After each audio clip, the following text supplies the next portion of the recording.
How's it going, everybody? Welcome to the Pritchard Pub. Tonight we have special guest, Mr. Benjamin Heath. How you doing, buddy? Doing all right. How about you? I'm doing great. I'm sorry about my son there. He gets excited whenever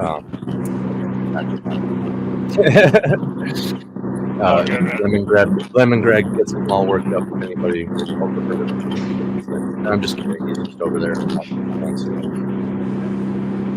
How's everybody doing? He's over there acting like Lemon Grab. Yep. It was fitting. Only one! Based. Yeah. So, Ben, you are. Sure. You're also a writer, and A little bit. I'm a hobbyist. yeah. hobbyist. Yeah. Well, Yeah. I think we all should write. I mean, you're Yeah. a bit of a blogger, aren't you? It kind of looks like that from what I saw with like your link tree. What was that? That's what it kind of looked like from your link tree and stuff. Is a bit of a blogger. Yes, I'm trying to. I don't think I have any posts on that Reddit account. Yeah, I was just like made a whole bunch of different stuff there. Oh yeah. The whole goatfish books thing. Yeah, that's just that's me. Just setting up shop, get ready, and till then I'm just like working on my personal routine. Of course, I work for a living. I have a day job. I'm married. I have 2 kids. I'm busy. Yeah. So That's what's up, man. it's still going. Well, marriage is the shit, isn't it? It's awesome. It's worth it. Yeah. Absolutely. Agreed. How old are your kids, and do you have boys or girls? Not trying to. Say that again. I got 2 girls. Oh, yeah. I heard it. Yeah. I got 2 girls. Awesome. Let's see. Oldest is 4. Yeah. Nice. Getting there. Getting there. That's So, nice. with your writing, then, are you kind of like working your way into doing like a novel? Yeah, I think so. Got a little bit inspired a couple months ago, and then just kind of backed away from it. I had it happens. I had an idea to write a story that turned into a novel about like the whole. I don't think I'm gonna do it now. So it's like it's kind of about the whole Friday Night Tights group. Oh yeah. I just imagine like a fictionalized version of them where like there's a murder, and how do they deal with it? Well, you could. It's kind of like there's no such thing as a stupid question. Like you could take a story. You could take any story and polish it up, right? Absolutely. So like that's where the inspiration started for your story. That could totally evolve into something like maybe you want to something else. yeah, but you could still have like the core of like the characters be kind of like loosely inspired by those guys. You know what I mean? That's right. But they stay kind of the same order. Yeah. I started to write like a scene where like there's the live stream, and I'm like, this does not work as like a novel. Guys, You don't write that out. Right. can I get the chat to let me know if you guys can hear our guest? Because I cannot understand anything Benjamin says at all. It's just pure static when he talks. So I'm assuming Andy can hear him in his headphones, but I can't. So I'm just curious if the chat can hear him, because that's all. Yeah, chat. Way in chat. Can you hear our guest clearly? How's the sound tonight? Yeah. And speaking of chat, Tim Allen, Katie's tag, and then also slap the Pritchard's buttons. Yes, hit that like button if you would, and please remember to subscribe on your way out. That would be nice. We would appreciate that. It helps our growth. And Pritchard Pub is on Spotify now. So drop by, the chat. leave us some gold stars, even if it's just one. It helps our growth. So just not just one. What the fuck is wrong with you? leave 5. Leave 5 gold stars for us. Anything else is unacceptable. And cue playing that clip right now. Please. Oh yes, you must. Leaving 1 star is just unacceptable condition.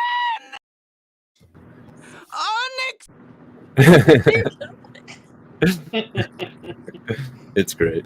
I love that you can use the touch screen to play those. Yeah, she was just pointing at one last night, and then all of a sudden it was just like, and we were like, "Oops!" But it was the "We Hate You" one, and it's like our guest was in the middle of talking, and then all of a sudden she's just like, "We hate you." It was pretty fun. Well, he was talking about blocking people, so it worked. Yeah, it worked out. Yeah.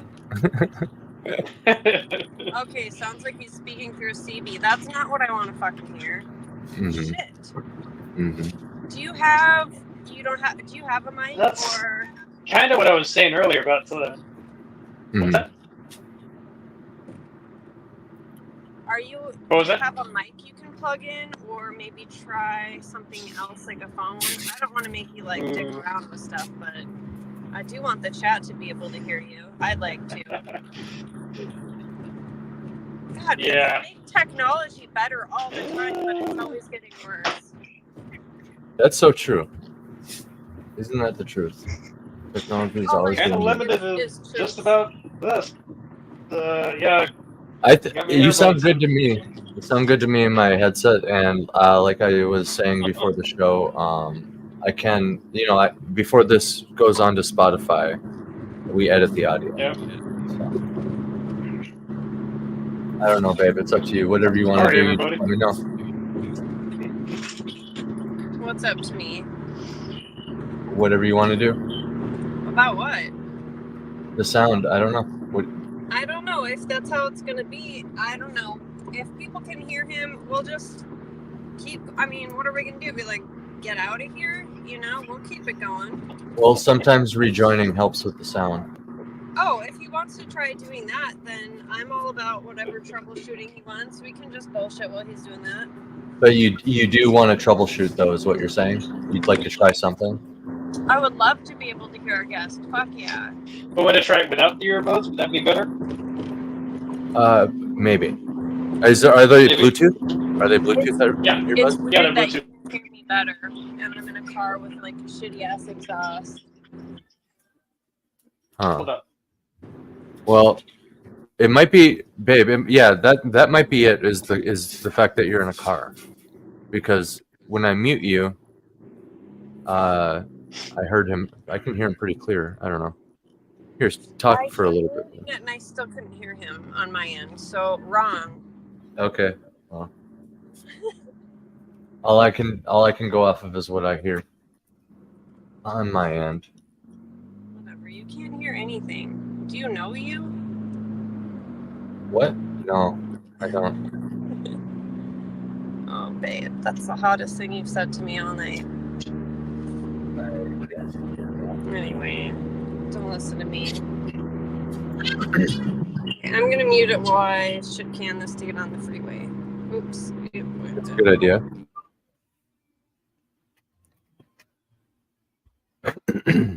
So, anyway, Tim Allen says when the next Carrington event hits, the CB will be king once more. So don't feel bad about the CB thing.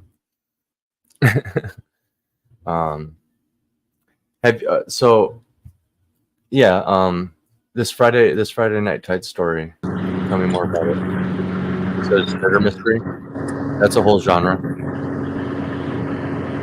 What's a whole genre? Oh, he said the story he's working on is like a murder mystery. Oh, that's awesome. Yeah, based on some YouTuber personalities that are actually pretty. They're a bunch of characters in and of themselves. So it's a cool idea. I was just thinking about it, Andy, because I always make such dead-on guesses with everything we're watching. I should do that when we start watching series, just like give my guesses for like upcoming episodes and blow everyone's fucking minds. Yeah, that'd be a good idea. Yeah. Dude, what the fuck? I hate people, dude. Anyway, so I'm really excited for this murder mystery. I want to do some guessing. Oh, right. I was going to ask him about it a little bit, but I think he's troubleshooting. Yeah, that's cool. Yeah. That's a whole that puts him into a whole category of writing, you know, mystery or like noir type stuff. You know, Yeah. very very popular type of story, you know.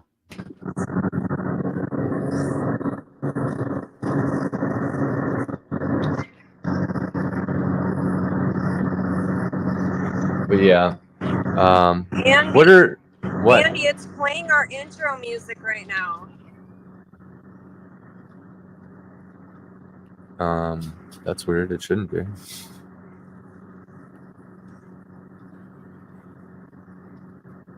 No, it just says it's asking if I want to play it, which means it's not playing. But just to be sure, I muted it. Yeah, now I don't hear it, but every time you were talking, it would like drown it up. Like it would, like not mute the music, but it would turn it down, and then it would start playing. Really, you don't? Holy shit, that was weird. Right. It's playing loud as hell on my phone. I'm like, what the fuck's going on? Because it's not playing at all on StreamYard, so I literally can't give you an explanation for that. So I'm sorry. Don't talk shit about my beard. That's just my pube that I found in the car. God damn. Tim, you're at it again. Can you hear me now? Yep. Is it coming okay? No, you still sound like a fucking horse's ass. What the hell? If other people can hear you and it just sounds like a CV, it's probably not that bad. So just keep going. And sounds good to me. Yeah. I'll rewatch it and learn everything about you. And I'll of course cut like the last 10 minutes out of the audio. So why would you do that? Because it's just us trying to figure out the sound. Talk nonsense, I promise you. I've never historically had a good response to people just sitting there watching a sound check when I played shows personally. But I mean, I'm sure some people loved it. I'm sure some people loved watching like the band set up and like get everything on stage and slowly play instruments out of tune. Fine, until they come into tune. I don't even care. Bye. I mean, no, I'm serious though. Like other musicians in the audience, right? They get to see how the sausage is made, so to speak. You know. Yeah, I'm gonna try to connect YouTube so I can join the chat too. I got some shit to talk to Tim. Just kidding. But yeah, you're right. I shouldn't be on the road. I'm sorry. We're just broke. My new job has some lagging pay schedule, so I basically don't get paid my first check. They're holding it for 2 more weeks, so I'm pissed, and now I have to fucking DoorDash for money. So, you know, I guess it's not working either. Dude, I don't think I can even chat with anyone because it won't open fucking YouTube. Well, they're holding your check for 2 weeks?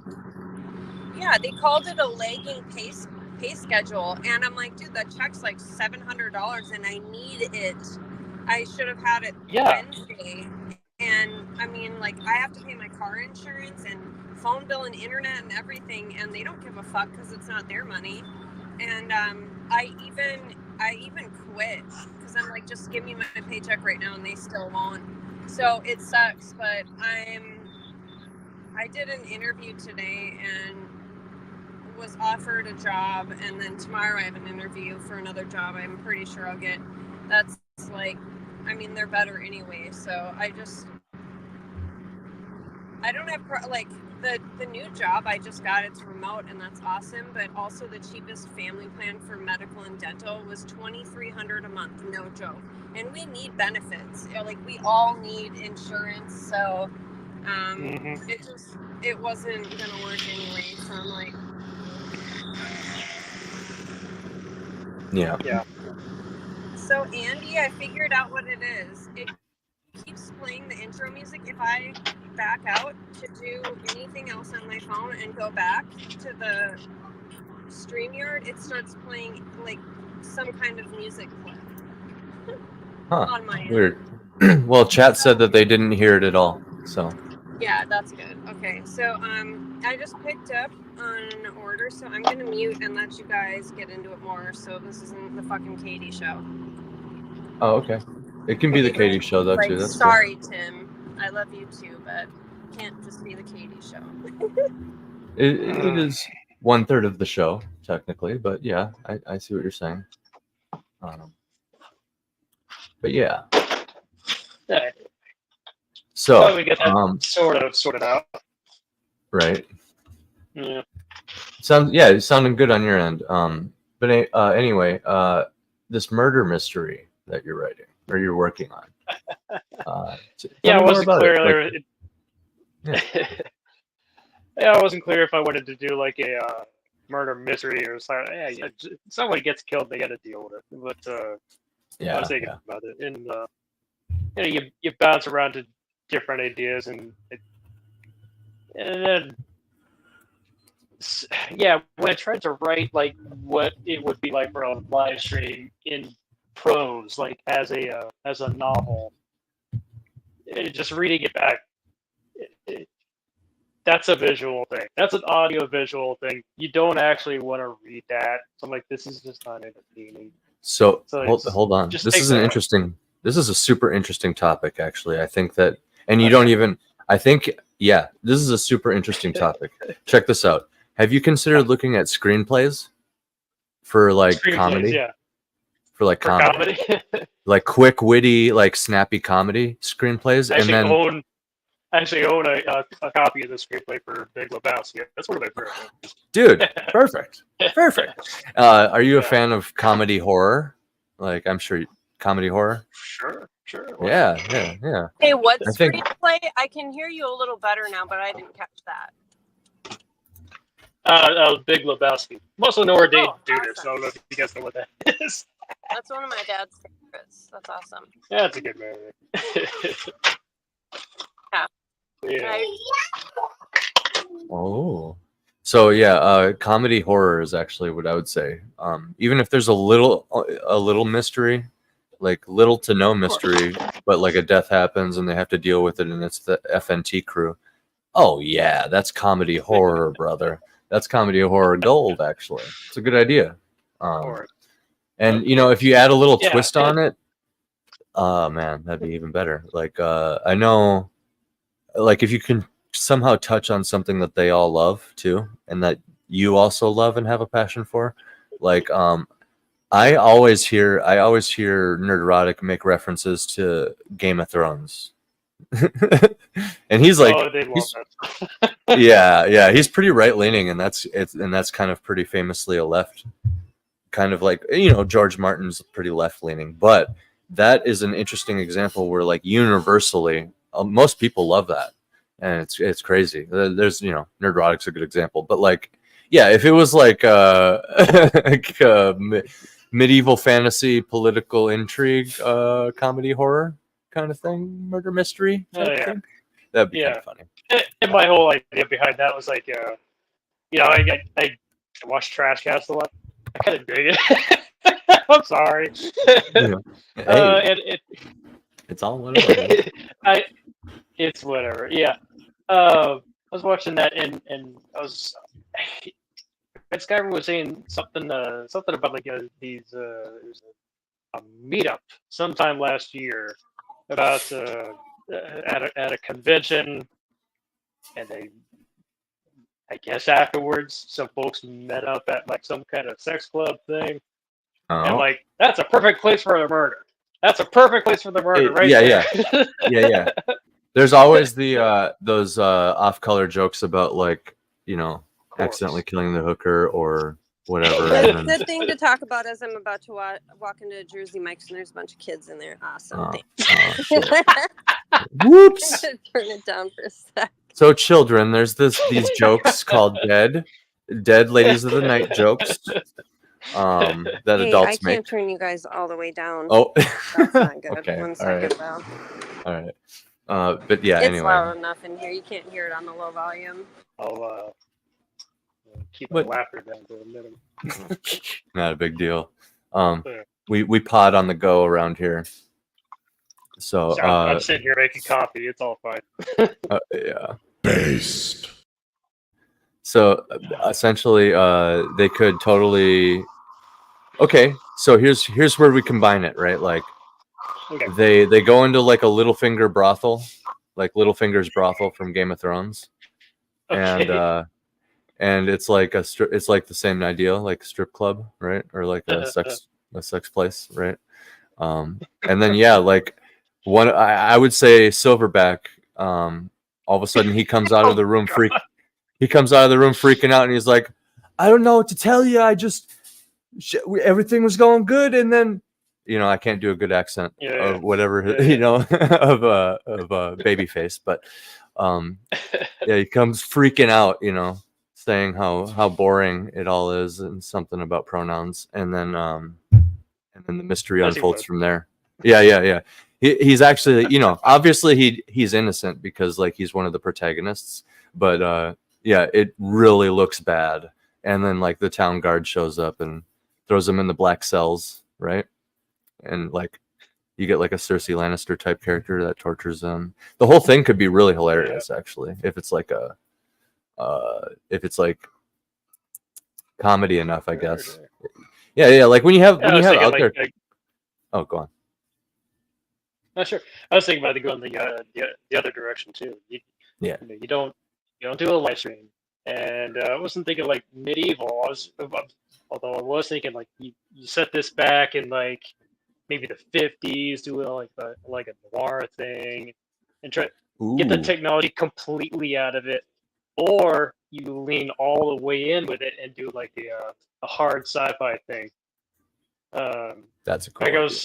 Yeah, something like that, where like social media is like ubiquitous. It's built into you. Everybody's chipped, and you got like some kind of like projector thing, something like that. But that's cool. No, that's a cool concept, and it's topical too because of like Neuralink, right? Yeah, and like think about Fallout as well, right? The Pip Boys. The Pip Boys aren't those just like Neuralinks that aren't hooked up to their brains, and aren't those also just kind of like iPhones, right? I know very little about Fallout. I'm so sorry. Okay. I just never really played it. Oh, dude, you I think okay. So that's another universal.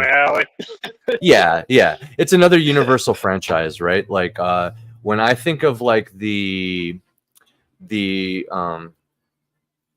Inglorious Bastards of all the sci-fi post-apocalyptic type things, right?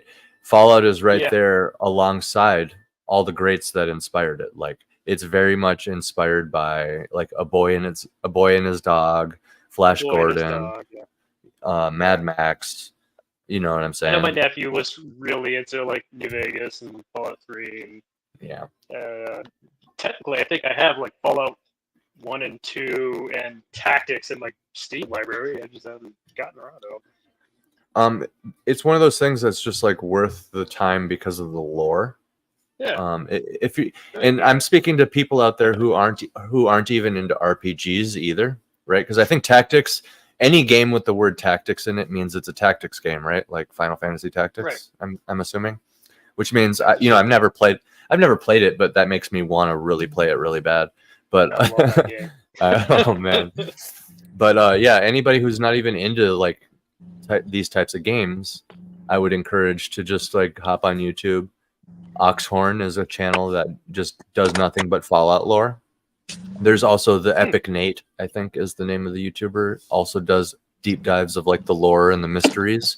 So like if you don't got time to play, but you really like listening to people talk about stuff, if you like formats like you're listening to right now on perhaps Spotify or YouTube, since you're already here on YouTube, after this video, go pop on a Fallout lore video, because like that stuff is, it's very, like I said, it's one of the universal franchises. Like the people who are piloting the ship, so to speak, for Fallout, like Todd Howard, yes, pretty left leaning, like George R.R. Martin too, but at the end, he's not, you know, both of these dudes are not ashamed to talk about that or you know, admit that. But the thing is with their worlds, they have cleverly done universally smart things where they're able to talk about politics still in the way that they want to, but in a badass way, in a world that we can all agree with this, you know what I mean? Like, there's a reason everybody liked The Walking Dead and stuff like that, and Fallout like takes the best aspects of like everything, you know what I mean? It kind of feels like Warhammer, it kind of feels like Star Wars sometimes, it kind of feels like everything, you know, all the best parts of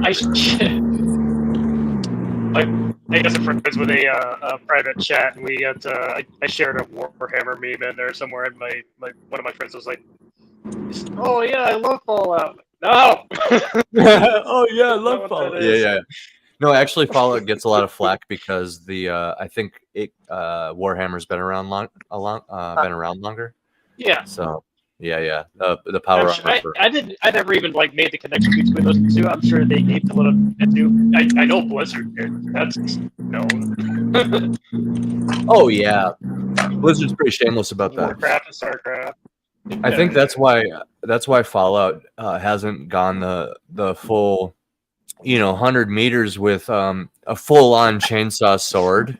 You know, the closest thing you can get in Fallout is like a little chainsaw knife, right? Because as soon as you get like a chainsaw sword, you're Warhammer, you know. That's what it is. You know? I think chainsaw sword. I think like God, what's it? Right. Shit. Gears of War. I couldn't think of it for a second. That's what. Anyway. Okay, now we can start seeing why Gears of War, like part of the success, right? They took what was already there, this idea, right? And think about the idea of a chainsaw sword, bro. What, like a chainsaw sword or a chainsaw bayonet? What is that? That is a powered sword. That's a powered melee weapon, right? And what is that? What's a powered melee weapon? A lightsaber. So, like, chainsaw is the logical next step in between, like, you know, leading up to a lightsaber, right? It would go like chainsaw and then maybe like a vibro sword, if you're familiar with the concept of that. Are you familiar with like a vibro blade?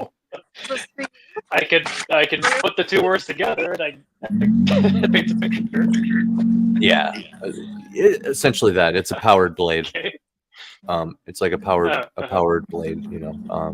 And the idea is Star Wars has them. That's why, you know, I bring it up. Star Wars has them. It's like one of the only things that can block a lightsaber aside from like the special fantasy steel that they have.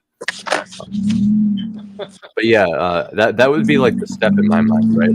So like the chainsaw swords just makes sense actually to me on a universal level when it comes to sci-fi, right? What are your thoughts? What are your thoughts on that?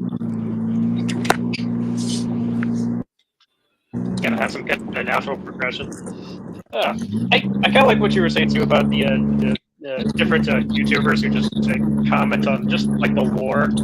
I think I watched a little bit of Epic 8 like a few years ago about Skyrim, and there was another one in there too. I can't remember which one. There's like stuff from The Witcher. There's all different kinds of stuff. If you really want to dig into like the different characters and stuff going on, Star Wars has a little bit of this too. Right. People who really take this far more seriously than I ever could. If it's that interesting, go for it. You can actually like maybe even earn a little bit of income on that. That's great. It's and it's doing a service to the community really, because like you get authors like you get insane authors like me that will go in there and I'll listen to your dumb hour-and-a-half documentary about the mysteries of Skyrim, you know. Yeah. And it's because good stuff. Yeah. And they're passionate about it too, because they've played these games really so are, much. Yeah, they really care. The They're like, I love philosophy of Elder Scrolls. Yeah. And you don't understand. It was a unreliable narrator the whole time. Yeah. Tim, I just want to tell.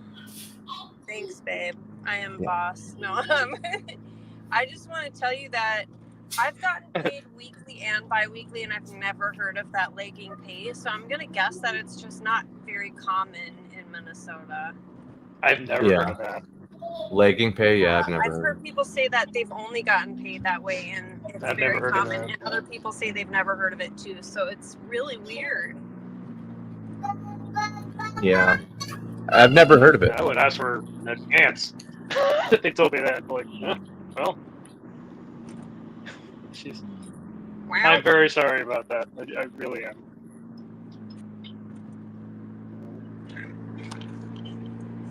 Yeah, I that was the interesting thing to think about there for a second with the Fallout has gotten flack for ripping off Warhammer, but I think power armor. Do you agree with me? Like, what do you think of power armor? Like, what are your thoughts on that? The environment requires it. It's a necessary thing, I guess. Where are we going with this? I'm just thinking out loud. It's another. Well, like it's another universal thing, in my opinion. Like for like sci-fi storytelling. Well, it's got to fit the world. You got to have like kind of lower level version of the same thing would be like the still suits in Dune. They serve a very certain purpose. That's a type of power armor, I would say. Yeah, that's a type of power armor. Yes. That's so cool when you think about that, though. The shields that are in Dune as well, and how they explode when the last gun hits them. Not the laser, the last gun. I love that. We're going fucking 10 under. Imagine that. Tim Allen says here that power armor is mixing Iron Man and Gundam, and that actually has me curious. I'm gonna look something up. What was the first appearance of power armor?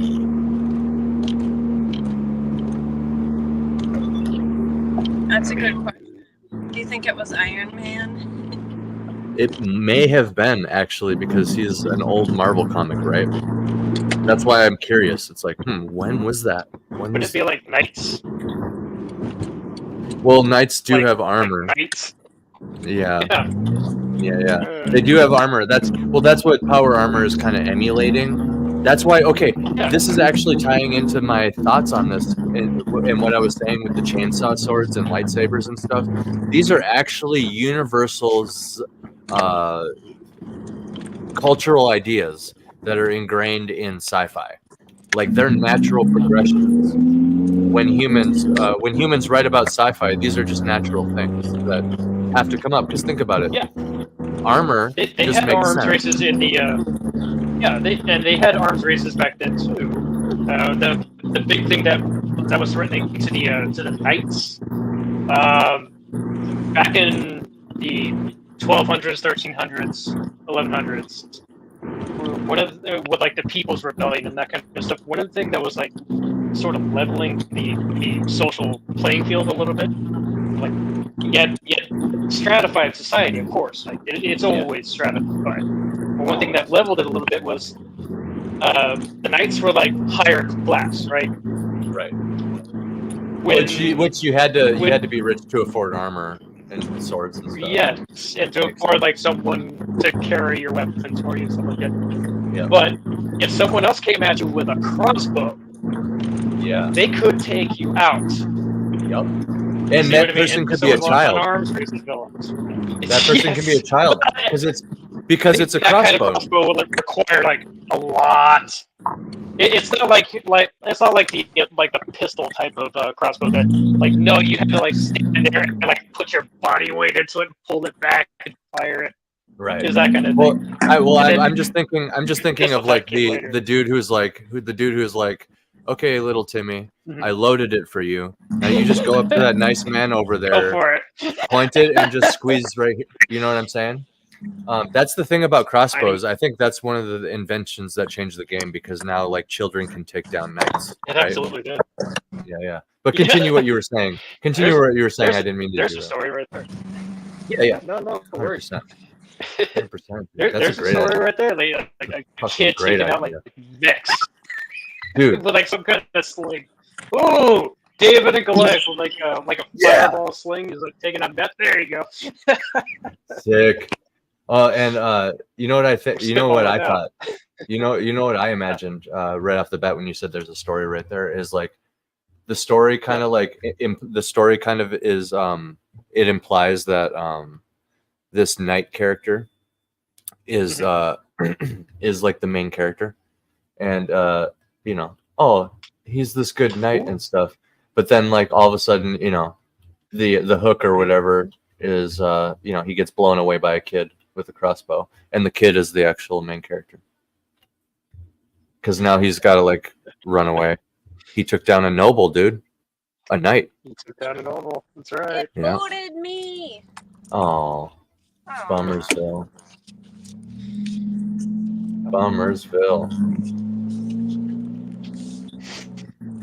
But yeah, I love just brainstorming stories and stuff like that. But yeah, power armor. It just makes right.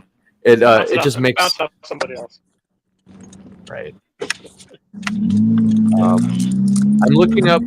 I'm trying to find power armor stuff, and it just is not. It only is talking about Fallout. So I bet Warhammer is pretty pissed right now. Warhammer's pissed about a lot of things. Because I said, who invented the idea of power armor? I just and it's nothing but Fallout, really. Like Warhammer's got to be pissed. Warhammer's got to be pissed. Marvel's like that, whatever. Japan's like whatever. Should I say what? Power armor first appearance in media? Help me out here, guys. Might do it. Because you're qualifying it with power armor, and that's just like armor.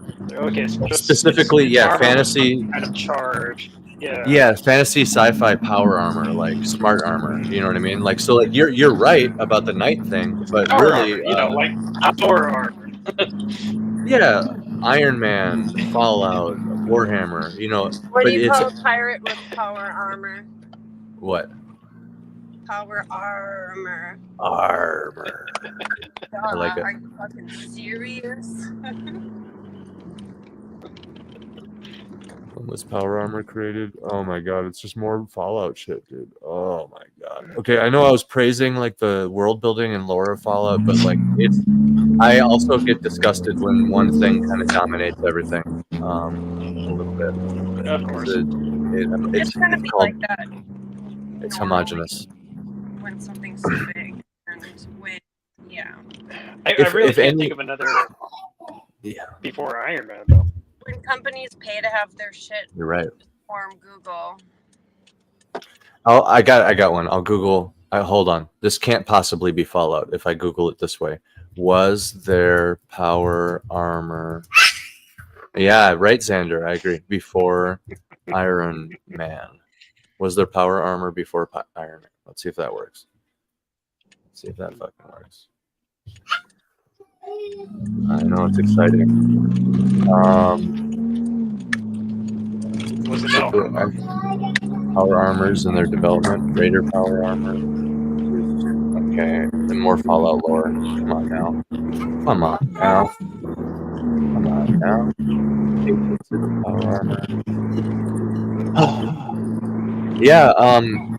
Because okay, I know it has to come before Iron Man, right? Because Tim Allen found it. Okay, so it has to come before Iron Man in my mind, because think about Nazi Germany and World War I, right? And then what about even when steam power was invented? You have to imagine people thought of like a suit of steam-powered armor at some point when they first invented like steam and saw like steamboats. Yeah. So like There's I know. a lot of fiction. What the fuck are you doing? Oh. Fucking idiot! You just stopped at the fucking road. Literally, you just stopped in the road. No turn signal. No, nothing. Just fucking stop in the road. Okay. Author E.E. Smith. On a highway. Just people suck. E.E. Smith. There had to have been a lot of stories like that, like early, like pulp days or late 19th century. That's something like that came up. What is walking across the road right now, you guys? Thought I saw a ghost. Oh wow! A woman in a black overcoat just casually walking in front of the car. What the hell? Which is the first sci-fi story to feature power armors for military use? No. That was good times. Yeah, it looks like 32. See, I knew it around like World War I, World War II times. People had to have been brainstorming about that. They had to have been. They're like, wouldn't it be great if we could just send one dude into the trench and just clear it out? Wouldn't that be great? You know what I mean? And like, think about it. They're using gas in World War I, so like, yeah, wouldn't it be great if that dude had like crazy armor that he could also breathe, stuff like that? Yeah, he was bulletproof. Yeah, that's where the idea of Superman comes from. You know? Right. The Man of Steel. Yeah. Yup. Punching Hitler in the face. He did that. That's canon. That is canon. Did Superman do that too? I know Captain America did that. Yeah, Superman did too, I believe. That was the thing. They were all doing it. Yeah, everybody's watching everything. Right. Yeah. As you do. So it says here, which was the first story to feature power armor for military use? It says the top answer is the idea of powered armor first appeared in a wide variety of fiction, beginning with E.E. Smith's Lesman series. It was called Lesman armor, or Lensman, sorry. Lensman,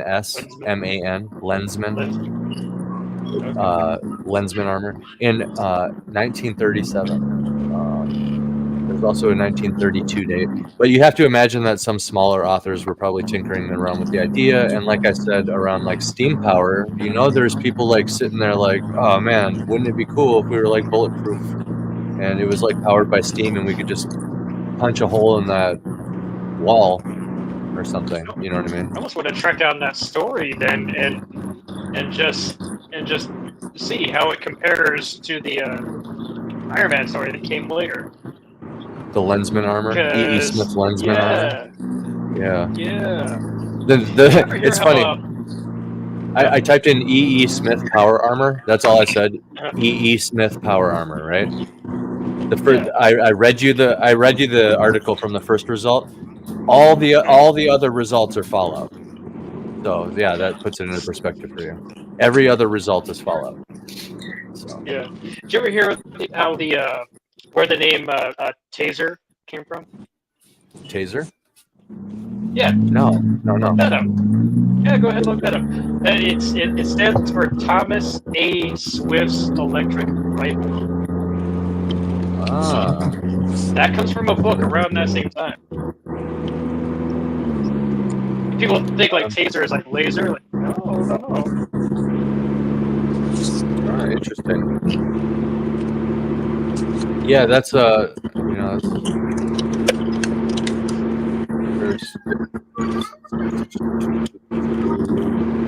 I'm not. Oh, yep. I see it.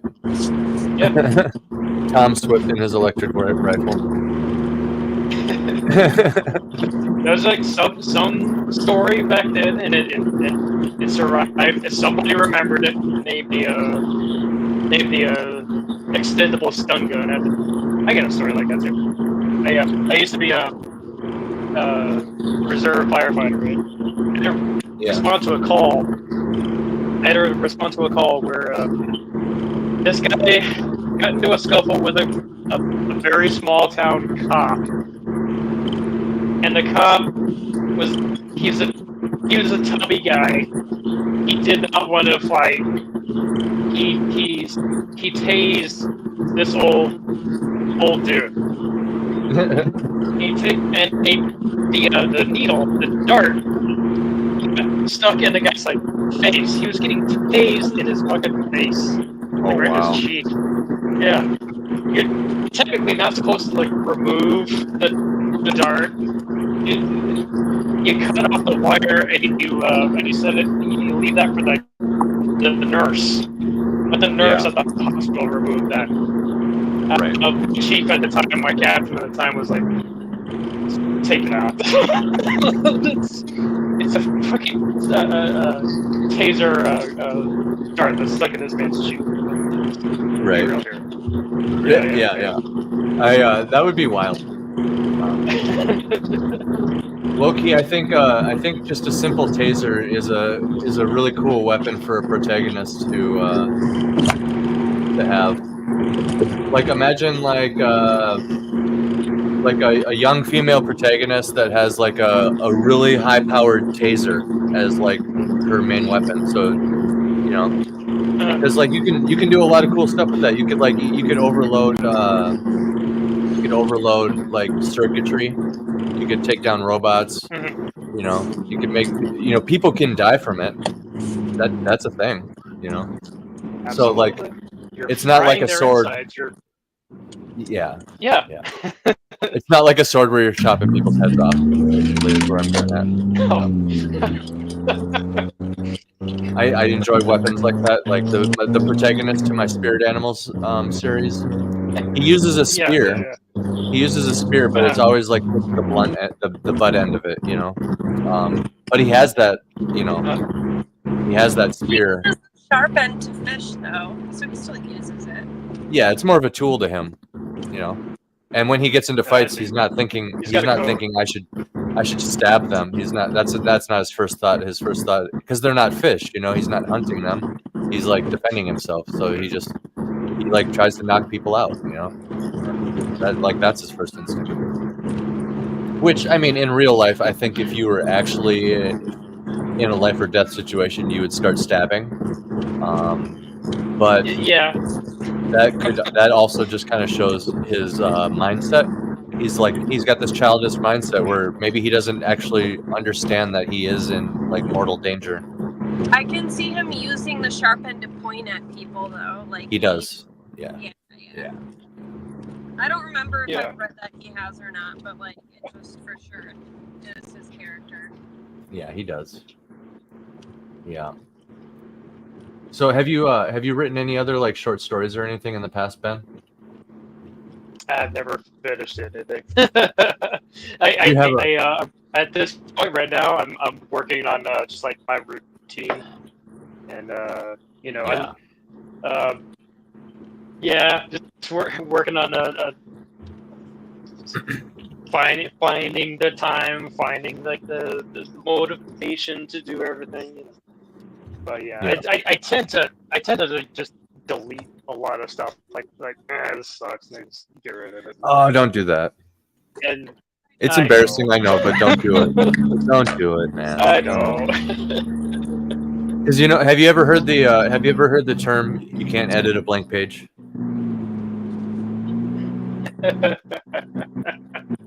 Part of me loves the blank page because it's so pure. Oh, yeah. It's a good comeback, dude. It's a good comeback. Shout out to Cinemodium. What up, Don? Thanks for coming out. Thanks for coming out, Don. Cinemodium here in the chat is also an aspiring writer. He's my buddy. Yeah. He's working on. He's cooking some dope shit. But he's I would say right about the same level as you, or maybe a little ahead, maybe a little behind, maybe. But like, right around the same level. Yeah. So you said you're working on your routine, right? Like your writing routine. Come on our show too. Dom, you got a minute? Yeah. I want all of the guests. Yes. He's always welcome. Dom, I told him at one point, like, yeah, dude, come on, let's go. And we're scheduling. We're doing weekly shows at prime time, as you guys can see, for the last hour. was a line going all wrapped around the parking lot and in the road. Right. Anyway. So, do you have a favorite character that you've ever written, Ben?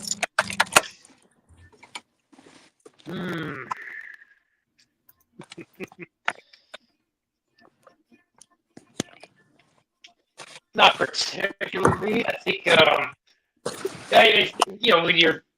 was a kid, I was coming up with different stuff, but I would. Yeah, that's what I mean. Like just any concept. Yeah. Anything like that. Yeah. Of course, like it's as a kid, it was like more.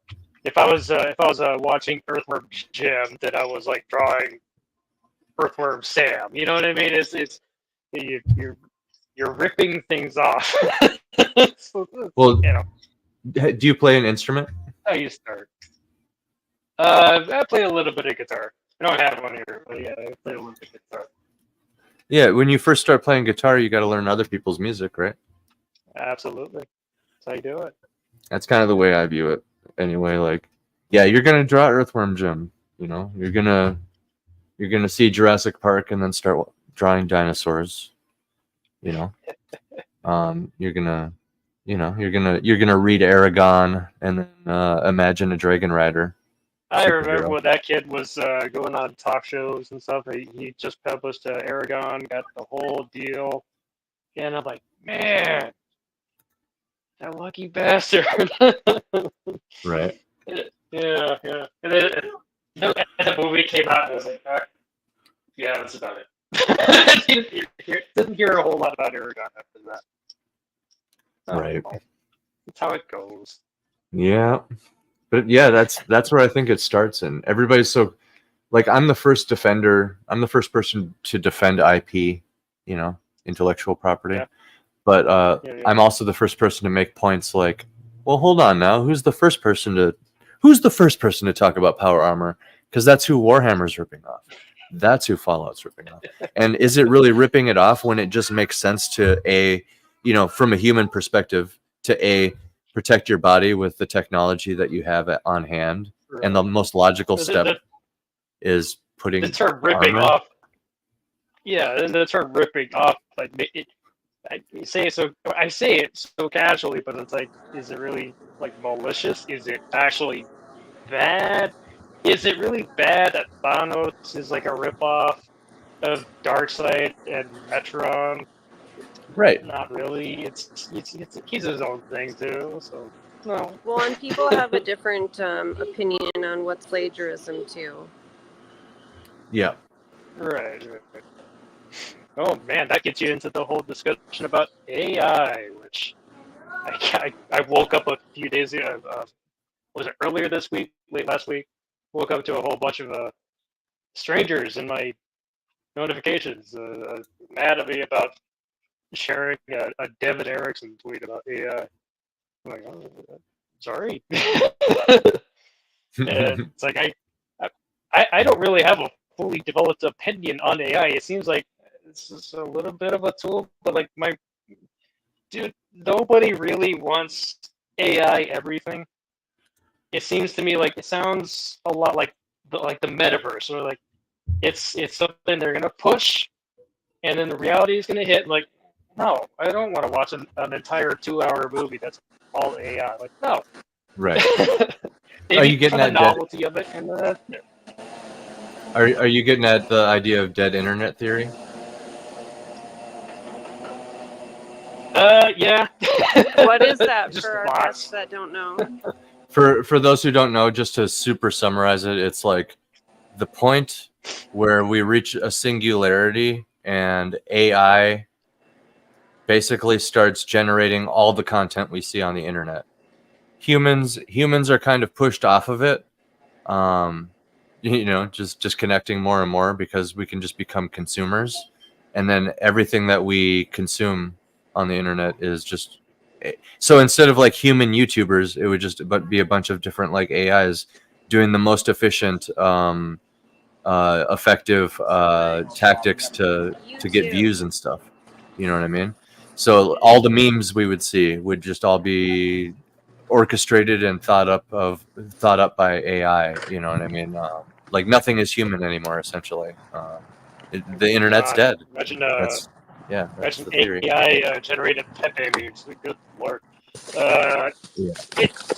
That kind of sounds like it leans into lean in a vat solipsism kind of thing. That also like includes topics that people don't think of at first, like porn, right? Like just it's all AI. Like we're seeing AI video now, right? So yeah. I think Taylor Swift got upset when people were AIing her to do that stuff. Yeah, over that. AI and her. Yeah. But yeah, dead internet theory. It's a thing. I'm the first to say though that like AI as a tool with the right intent it just makes sense. Just us as a society need to kind of keep a leash on it, so to speak. My response to that whole subject was okay. I am a truck driver, a local truck driver, but I'm a truck driver, right? And I've been hearing for years that one day, like the day's gonna come when they're gonna replace all the truck drivers with AI. Wouldn't that be wonderful? Like, realistically, no, that's not going to happen. You need someone to get out and load into the truck. There are off ramps. There are off ramps where like the camera on a damn Tesla is not going to pick up on certain little details. Someone is going to get killed. You don't want this. At the very least, you end up with like a babysitter on a truck that's policy running its open. Well, then you just have a driver. So For real. I don't really buy into it. It's AI assisted driving. That's already a thing. Right. It is. You know what I mean? So it is. So that's kind of where I don't like the idea of just, hey, I typed this into like a text prompt for ChatGPT, and then I got this whole big long thing, and people think that's like one step in a much longer process, if at all. But we interact with AI in other ways too. Like I use Grammarly, I use SwiftKey, and that's 2 layers of AI right there on my phone. Oh, I was thinking about this whenever I do. I think about this whenever I do design work on Photoshop. The simple filter. People underestimate the simple filters, right? Because like Photoshop artists, they do a series of layers, and not just like, I'm not just talking about Photoshop layers. I mean, you export the entire image as a certain like type of document, and then start an entirely new project with that as the base now, and like go from there. You know what I mean? You're exporting and importing a lot, and you're doing a lot of things that people don't normally consider. But my whole point is like, a lot of times you're purposely just like fucking the image up with like over sharpening it on purpose to get a specific effect, like maybe like a natural outline to your body, right? Because like you snap a photo of me, I don't necessarily have an outline to my body like a comic book, right? But I can like sharpen the piss out of the image until I get this crazy contrast right at the line between like my shoulder and the background, like right where, you know what I mean? You know what I'm saying? Like right where the difference is. And it actually creates like a stroke effect or like an outline effect. And that's just one example. But then what ends up happening is like the rest of the image gets kind of grainy and pixely and gets kind of destroyed in ways. And then that's when filters come in. So first off, even being able to sharpen, that's kind of like some sort of low-level AI to begin with, because all I'm doing is I'm typing in a prompt in the form of the parameters, and when I hit go, it runs it through the algorithm and the coding and the processes based on my prompts, which are the settings, right, of the filter, and it literally just automatically, it does the work for me, right? It renders the image, it changes it in a different way. And once it's all kind of like teased and messed up like that, then you come in with an even crazier filter, like the oil paint filter, for example. I'll just say that the oil paint filter takes all the pixels and stuff that you have in the image, and it makes it look like an oil painting. That's like, that requires some sort of low level intelligence. You know what I'm saying?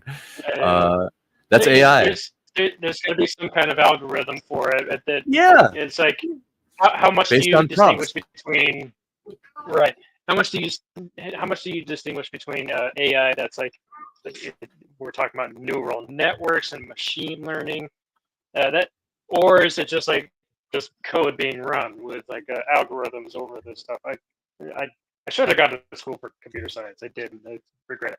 Anyway, there's all kinds of how deep do you go with like what's AI and what's not? But you absolutely can. You already are like using AI in your projects right now. Yeah, everybody is, and especially the people who are extremely vocal about being anti-AI. And did you notice they happen to? It's always specifically AI art. So it's okay when like the IRS unloads armies of AI bots to just monitor everybody's bank accounts simultaneously and have access to it. That's okay. It's okay for artists in the 90s and early 2000s and stuff, whenever Photoshop first came out, to use these filters and stuff. That's okay. Dude, you are spitting so much right now, it's ridiculous. What is? You're spitting so much truth right now, it's fucking ridiculous. Oh, thank you. Freaking artists whenever Photoshop came out using the filters, that's okay. Spelling and grammar check, that's an AI detecting when you have a misspelled word, right? That's okay. Snapchat facial recognition, that's okay. Okay. So what exactly are you against, other than, it just seems like they specifically have an agenda against like AI art, and a lot of these people I'm not mad when people choose to use spell check instead of hiring me to edit. Like, come on. Yeah, you can run all that through an AI now too, by the way. ChatGPT can probably get some editing done. My art techniques, like humans, I've said it before and I'll say it again, we have always learned in school from each other. Like, we've always learned from other humans, whether it's a dead artist or an alive artist. We have always learned other artist techniques and used it, and a lot of times we have not paid for that. So I don't know what the fucking big deal is, really. It's getting old. Yeah, and they'll say, like, okay, sorry. You're just like, they're just gonna beat that dead horse and be so upset about it forever. Right. Yeah, and they'll say stuff like, oh, well, it's like directly stealing, and it's like taking money out of their pockets. It's like, well, if the art is already like predominant enough to be stolen from like an AI, I think they've kind of made it. And I'm pretty sure everybody can agree with successful lawsuits in the field of AI, because if there's enough evidence there that says that stuff was stolen, then yeah, by all means, change the rules a little bit so that they're not as directly ripping off whatever happens to be the issue, right? Obviously, create the proper guidelines in place for everything, but like, to shut it down completely is kind of nonsensical. Like, or hate on people that use it because they can't afford to hire artists for every little thing. Yeah, that's just straight up shunning. That's almost like cult-like behavior, when the community like shuns you, right? Like, it's like, yeah. So a little bit of this skeleton seemed to be arguing for.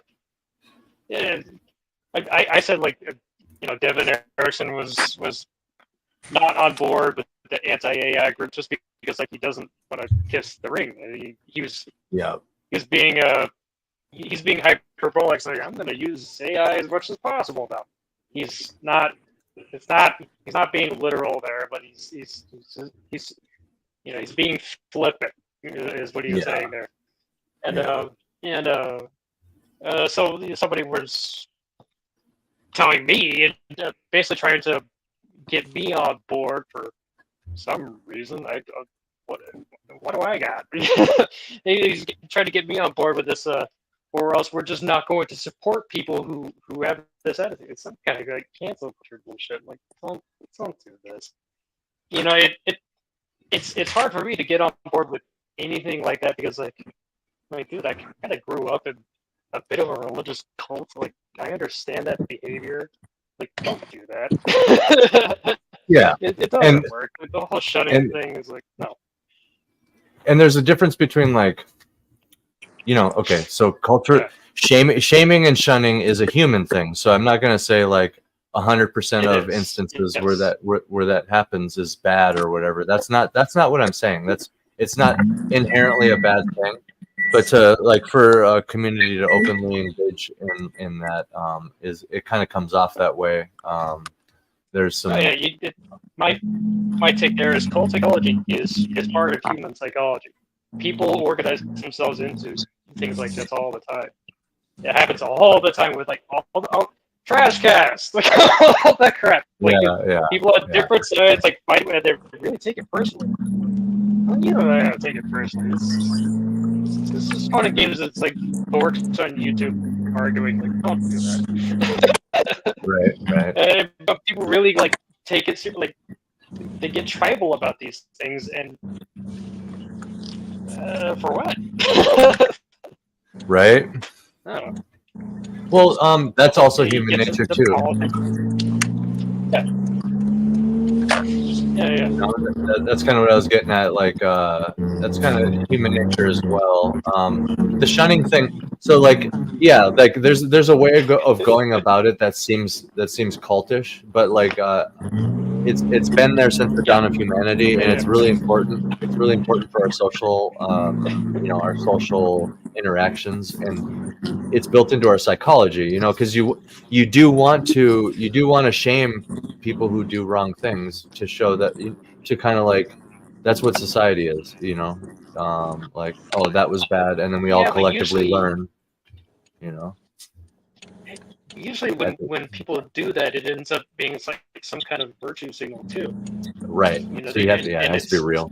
And you got to be real with it. And the best way to be virtuous is kind of more in private. You got to. I don't know. No, you're onto it, because it's like having grace, right? Yes. Yeah, it's having grace, man. But yeah, like definitely we want to shame things like murderers and thieves, obviously, or like liars and cheaters, stuff like that. But like, just because somebody is pragmatic enough to use a tool that's available to them doesn't, I don't know, that's kind of a different story. I kind of look at a lot of things just sort of ironically. Like, yes, ostracism, it can be bad. It is bad until it's not, and that's for real.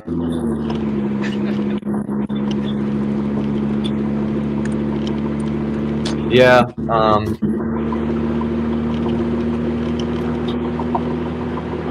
I've really liked this conversation so far about like the progression of like I feel like we keep finding these tiebacks into like human nature and stuff in human psychology.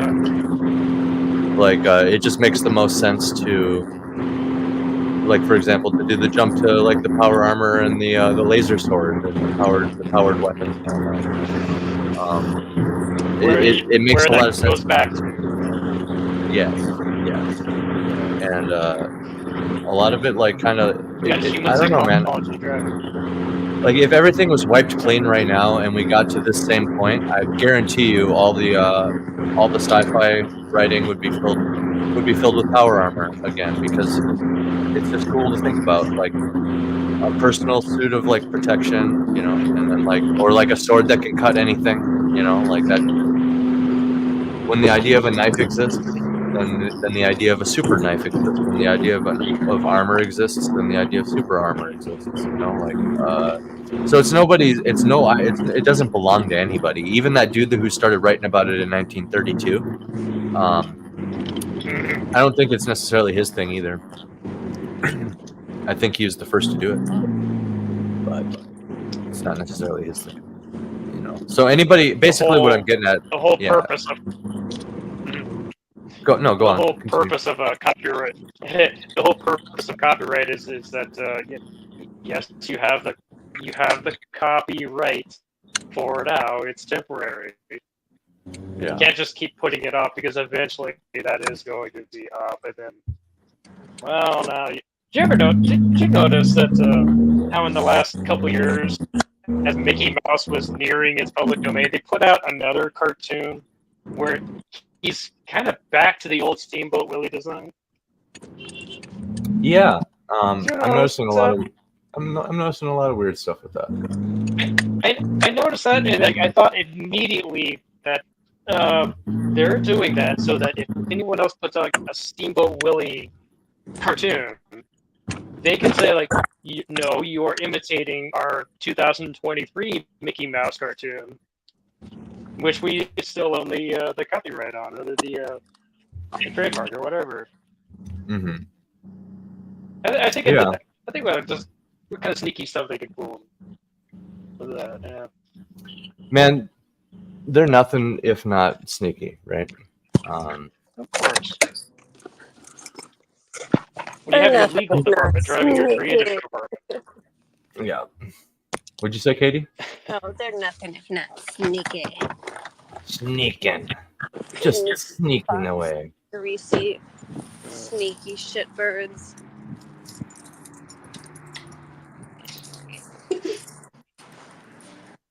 Right. Change your mind? Yeah.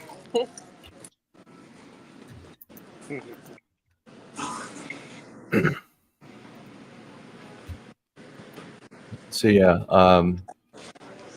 what are some of your favorite influences when it comes to like your creative endeavors, like writing and stuff? Well, favorite influences. I favorites. Like some of Stephen King. I like Robert. I almost said L. Ron Hubbard. Good lord. L. Ron Hubbard. I didn't grow up in that cult. That's a different thing. Right. I like Robert E. Howard quite a bit. I like. It's a good one. Yeah. Frank Herbert.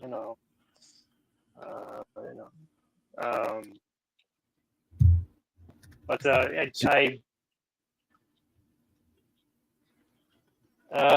of course, like any kid, I grew up with the Star Wars, like the original trilogy. I grew up with Marvel Comics, DC, all that good stuff. Oh yeah. So, but you do have like some Stephen King in there. That was like one of the first things you mentioned was some yeah. I got the Shining back here, and I tried to read a little bit of it. And like this is something. I'm gonna put this down now. Right. Yeah. So maybe like some sort of murder mystery would be the right. The right play. Yeah. Do you have? You said it. You mentioned it. That's like one of your favorites. I wouldn't say it's my favorite. No, it's. I tried to read it. You read it, you like it, or you don't. You put it down. I don't.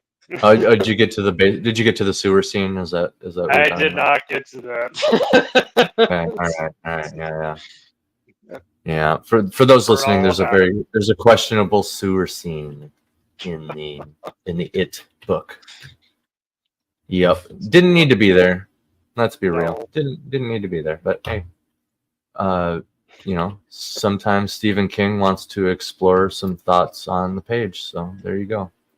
I guess that. think Stephen King had some weird way to channel these ideas over a pack of smokes, some Coors Light, and cocaine. And he himself said that he would write while listening to like Metallica, Megadeth, and like I can't imagine.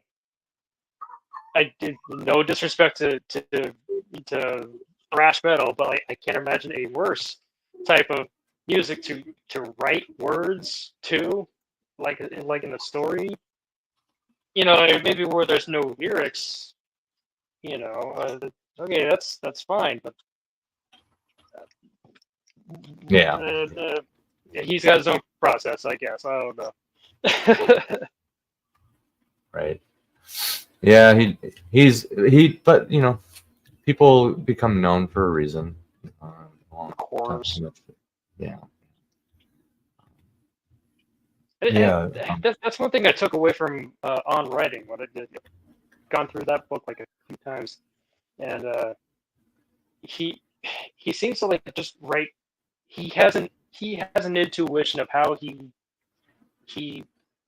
works, right? But he doesn't really. I don't know if he really.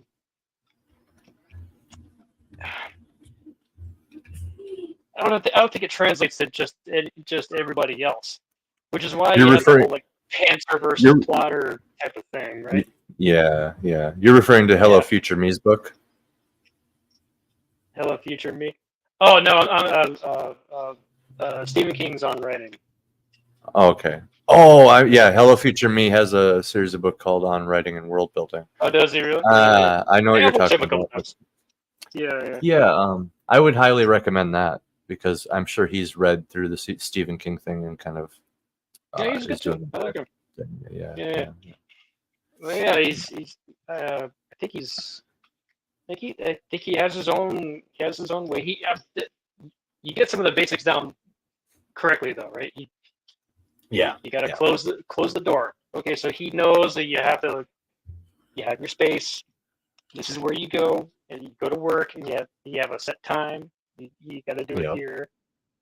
But if you are a little busier than that, I think the way to go now is like pretty much to have that on your phone, and you get 15 minutes. Like, okay, open up your note app, whatever it is, and go to work. And you plug that away, you file it away, and you have to do it a lot more incremental like that. Yeah. But it all has to add up because and not all of us like have like all the time in the world in set blocks 100%. Like that. Right. 100%. No, that's true. You have to show up for it as often as possible. I know not everybody can do it every day, obviously, but God, I wish. Yeah.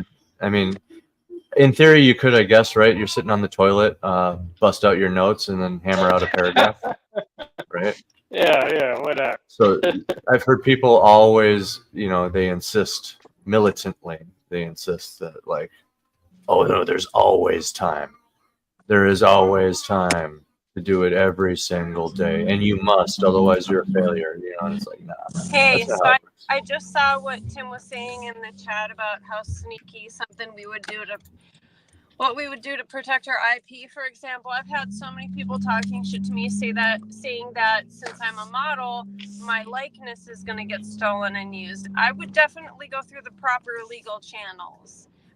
Everyone's entitled to do that if they feel like they've been ripped off. Nothing's stopping them from, taking legal action, and I totally support that. If you feel like your IP has been stolen, by all means, you have every right to take those legal measures and, do something about it. For sure. 100%. I see his next comment too about thrash metal, coming up with stories like that. Like, yeah, that's fine. You want to put on some Slayer, and just like brainstorm to something like that. Great. Like that's kind of what that stuff is for. Put on some King Diamond or some Megadeth, and go to work. Just jot It is. down if you want. Like, okay, but like while you're actually writing, like, no, I'm gonna put on. I'll tell you what. I'm gonna put on like Paganini, maybe like maybe something lame like Mozart. You know, I don't want lyrics. Yes. Dude, no, I'm right there with you. It bothers me. The word I would use is it distracts me personally. It's because like my brain, as like a writer, I'm think about it. We're sitting there, we're writing words, right? Yes. We're sitting there, we're writing words. So when you get bombarded by words, you can understand how there can be like a little bit of a little jumbling that happens. Can I clarify one more thing about how I feel? Yeah. So as far as the AI thing goes, you know, they say, for example, like if an author uses AI for a book cover, you know, they're condemning that. But I don't think that just because they're doing that, that they're supporting the theft of art necessarily. I still think, sure, the company should be held accountable for theft, and I'm sure plenty of artists are on board with AI learning from their art. You know, the ones that aren't are going to make the loudest noise about it. But if they want to get paid, I mean, if these AI companies are going to be making that much money off people using little subscriptions for their pictures and book covers and whatnot, then yeah, they should be paying the artists or like royalties and shit like that. So I don't think the right move is to boycott those companies, because if they boycott those companies, then there will be no royalties for those artists. So I think people are not thinking rationally or logically when it comes to that. They're just so passionate about protecting people's art and, you know, like not letting them get ripped off in that way, that they're not really seeing the bigger, or like every part of it. You know what I mean? Right. Or maybe they're just being stands on Twitter. Who knows? You know what I mean? Like maybe they're really not thinking about any of this, and it's just online blood sports, and yeah, you know what I mean? They're not really. It's, you know. It's too bad, because like, we'll rip each other apart over the dumbest shit. You know, when it's like the whole point of, like, for example, our channel and most of the Iron Age is that we really aren't gatekeepers, and the whole point is that everyone has something to contribute and learn from. And if everyone hates Hollywood so much, get over here and support these independent creators. The reason I offer book editing for fucking line and copy editing for only $200 is because I believe that these stories are good and these people have so much to offer and they can't afford the editing, you know, and they deserve to have. I mean, when people think of indie, they think it's just trash, and I want to make sure that these books are not considered trash just because they have a few spelling errors or things like that. But like the whole point is, we always say it takes a village, so let's be the village. Let's support the culture and be the culture, and fuck traditional Hollywood, traditional publishing, and all of these fucking corporations that are raping us, because we're obviously not going to come together and have some sort of revolution. So how can we take these companies down and bring the wealth our way, you know? And this is how. So I want to see more people actually doing it instead of just, oh, I hate Hollywood, and then consuming Hollywood. Right. Make stuff. Make stuff, share stuff. It's great. It's good stuff. There's two different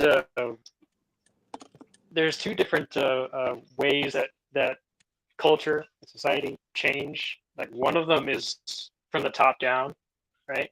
Mm-hmm. That's one kind of change, but it's not the only change that happens. People aren't really told or never really considered. Like the other kind of change happens not really from the bottom up, but like from the fringes of society, and then that change works its way inwards, eventually reaching the top. And the thing is, whatever the politics are on the fringes, whatever is going on the fringes, that eventually does work its way to the top. And we've already seen that happen in the last 20, 30 years. I was just going to say 100%. inside out because our energy, spreads and affects other people. But yeah, you're very right about that. And, a lot of it starts at home and with us. And if people are just like, oh, well, I hate this in Hollywood and how things are, but they don't do anything to change it, well, you can't expect change. Right. Yeah, that's why it's always important for us to keep it like in the back of our minds and stay resolute to our beliefs and our values, Hold on, I gotta drop off this food at this literal mansion for my $2 tip. Good day. But yeah, what are so I'm already seeing some similarities in our processes here.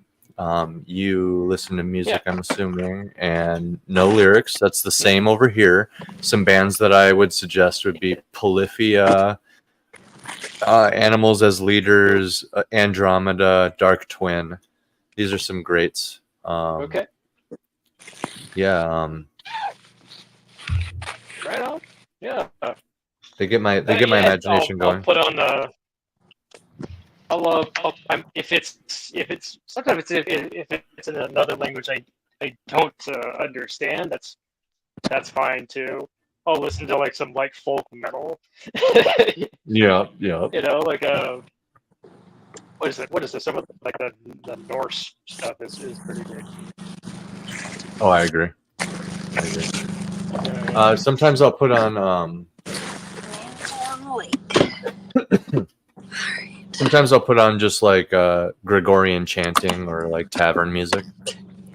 Yeah. Whatever sets the right mood. I like to follow this one girl that's on Twitter. She started following me. I don't know why. I'm like, all right, yeah, cool. Yeah.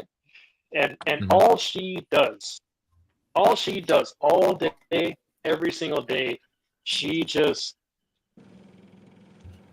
everything she thinks about her process of writing, and she's like evidently just outlining whole series of books that she has not written yet all the time. And she just live tweets about this all the time. Wow. I've never seen anything that she's written about. Like, boy, she loves tweeting about like her outlining process. Everybody's got a different thing. I look at that like, you want to keep this to yourself? I don't want to say that. That's me. Well, like, yeah. I would look at that like, I would want to keep it to myself. Right. No, I get it. I have thoughts on this too. We could talk about outlining processes, but before we do that, I would say on the subject of keeping things to yourself, I've actually become much more open to the idea of just kind of essentially spoiling my not my stories directly in a way, but like like openly talking about the cold hard facts of like my world. You know what I mean? Like even if in the stories there's a little bit of reveals happening with some of this, like only the most diehard fans would be like listening to a podcast like this anyway. I mean, yeah, sure, there's some people who haven't read the stories that I've put out yet, but by the time they read them, they won't like remember that obscure podcast at one point, or like they might just remember one detail about it, but it's not going to like ruin the stories because I've put the work into the world building and the way I write the stories that it won't spoil anything. You're also not just and you're also showing your audience that you're putting the work in and you mean it, and it's it's from you. And you're not just like making it promises. It's gonna be great, It's not like that. It's like that's all you say about it. It's like it'll be great. That's all you say, and it's like, okay, we'll take your word for it then, I guess. But and that's kind of what I'm getting at. It's like people won't know unless you talk about it, right? So like that person that you're talking about, yes, she's she's onto something in one hand, but in the other hand, it is a little too much, right? So like she should be open like she is, right? But it sounds like that is a lot. That's a lot of outlining. That's a lot of outlining. That's the problem I see. It's not the fact that she's talking. I'm like, all right, right. So that leads me to my outlining process. I have several outlines. Yeah. I have several outlines that I'll put a story through, or like a section of a story. The goal, but here's the thing. The goal is to not be outlining all the time. That should be one of your number one goals, is to not always be outlining and world building. Because there's a thing called world builder's disease. Like, it's super fun. I just went through about a world builder's disease this past week. I finally pulled the trigger on my sci-fi world. I have some rudimentary lore established for my sci-fi universe. Super excited about it, and I had to stop myself from doing it because I kind of just wanted to keep going. You know what I mean? But I had to just chill because I have to like edit this episode of Spirit Animals and you know, keep up on like the podcast and do some design work on the side and stuff like that. Like, I can't just be like world building. You know what I mean? Yeah, to do some actual. Yeah. So, and that's kind of like my main point is like you keep this goal of like, hey, rule number one, I don't want to always be world building. Rule number two, I should probably just stick to what's needed, which kind of ties in with rule number one a little bit. But yeah, essentially, I'm aware that I have this detailed outline process, and I try to keep like a snappy description for everything, and I let the details come out in the moment of writing, if that makes sense, you know. It makes a lot of sense. Sort of like Robert E. Howard, if you read the old Conan stories or whichever. He started with a little bit of world building. It was probably a lot in private, right? He knew what he was doing, and he based a lot of it on like Celtic mythology and like different parts of world history. He would take like whole countries and just change their names. And so he had some basis for these things. So he had like some baseline to go off of. But you read one of the stories and it's quick, and it's just here's what it is. There's your world building, and it's and everything just comes out and it's fully formed already. And you can do that when you're just writing. The thing with outlining ahead of time and world building, outlining ahead of time and world building, I think the analogous, the analogy in software engineering would be feature creep. With feature creep, like we're gonna throw in this feature, we're gonna throw in this feature creep, and it's like pretty soon you have a loaded project that is never going to be done, and it wouldn't have just been better if you just wrote the damn software. You know what I mean? 100%, dude. 100%. There's a balance to be struck between the two. If you don't have any, then well, that's going to show too. Right. So yeah, like that's 100%. Like world builder's disease, feature creep, whatever you want to call it, man. That is a real thing that happens. So like I think as creatives that we need to just keep that in mind and go forward accordingly. Now that said, I have like at least 3 outlines for like that I utilize, right? I have the overall outline. We could call that the world outline, and then it goes into the chapter outline, so we can call that like the local one or the chapter one, and then there's scenes, right? So the overall one, the world outline, you know, is like it's the entire story. I'm just basically numbering the chapters, and I kind of just do a very quick explanation, like maybe 1 paragraph, a little more at best, of like what happens in this chapter, right? Now, I figured that out by by not like slogging through the hard way, but by applying my my blueprint to the outline, so to speak. So like essentially, it's like a combination of the three act structure and also the story circle. I call it AC storytelling. Kind of naming it after myself, but it's alternative circular storytelling. Not circular, sorry, circle. Alternative circle storytelling.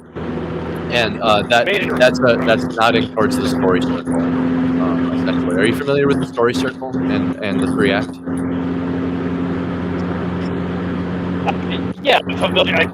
One of my favorite books, as probably should have mentioned earlier, was Joseph Campbell's Hero with a Thousand Faces, which I've been going through again recently. Yeah, it's, that goes deep. I need to get my that goes really deep. Yeah, get my hands on that. Now, specifically, are you talking about Dan Harmon's story circle? Is that what you mean? Yeah, he made it, you know, the most. He's like the most famous for it, but like, yeah, what you're talking about with the Hero with a Thousand Faces is kind of like an earlier rendition of it, and I think people have always had some sort of like idea pertaining to this, because you see some very old, you know, Campbell had to get it from somewhere, you know what I mean? He had to kind of put it together. Yeah. So essentially, yeah. So are you familiar with Dan Harmon? Yeah, a little bit. It's Rick and Morty again. Oh, okay. Have you heard about the story circle though? Say that again? No, I haven't.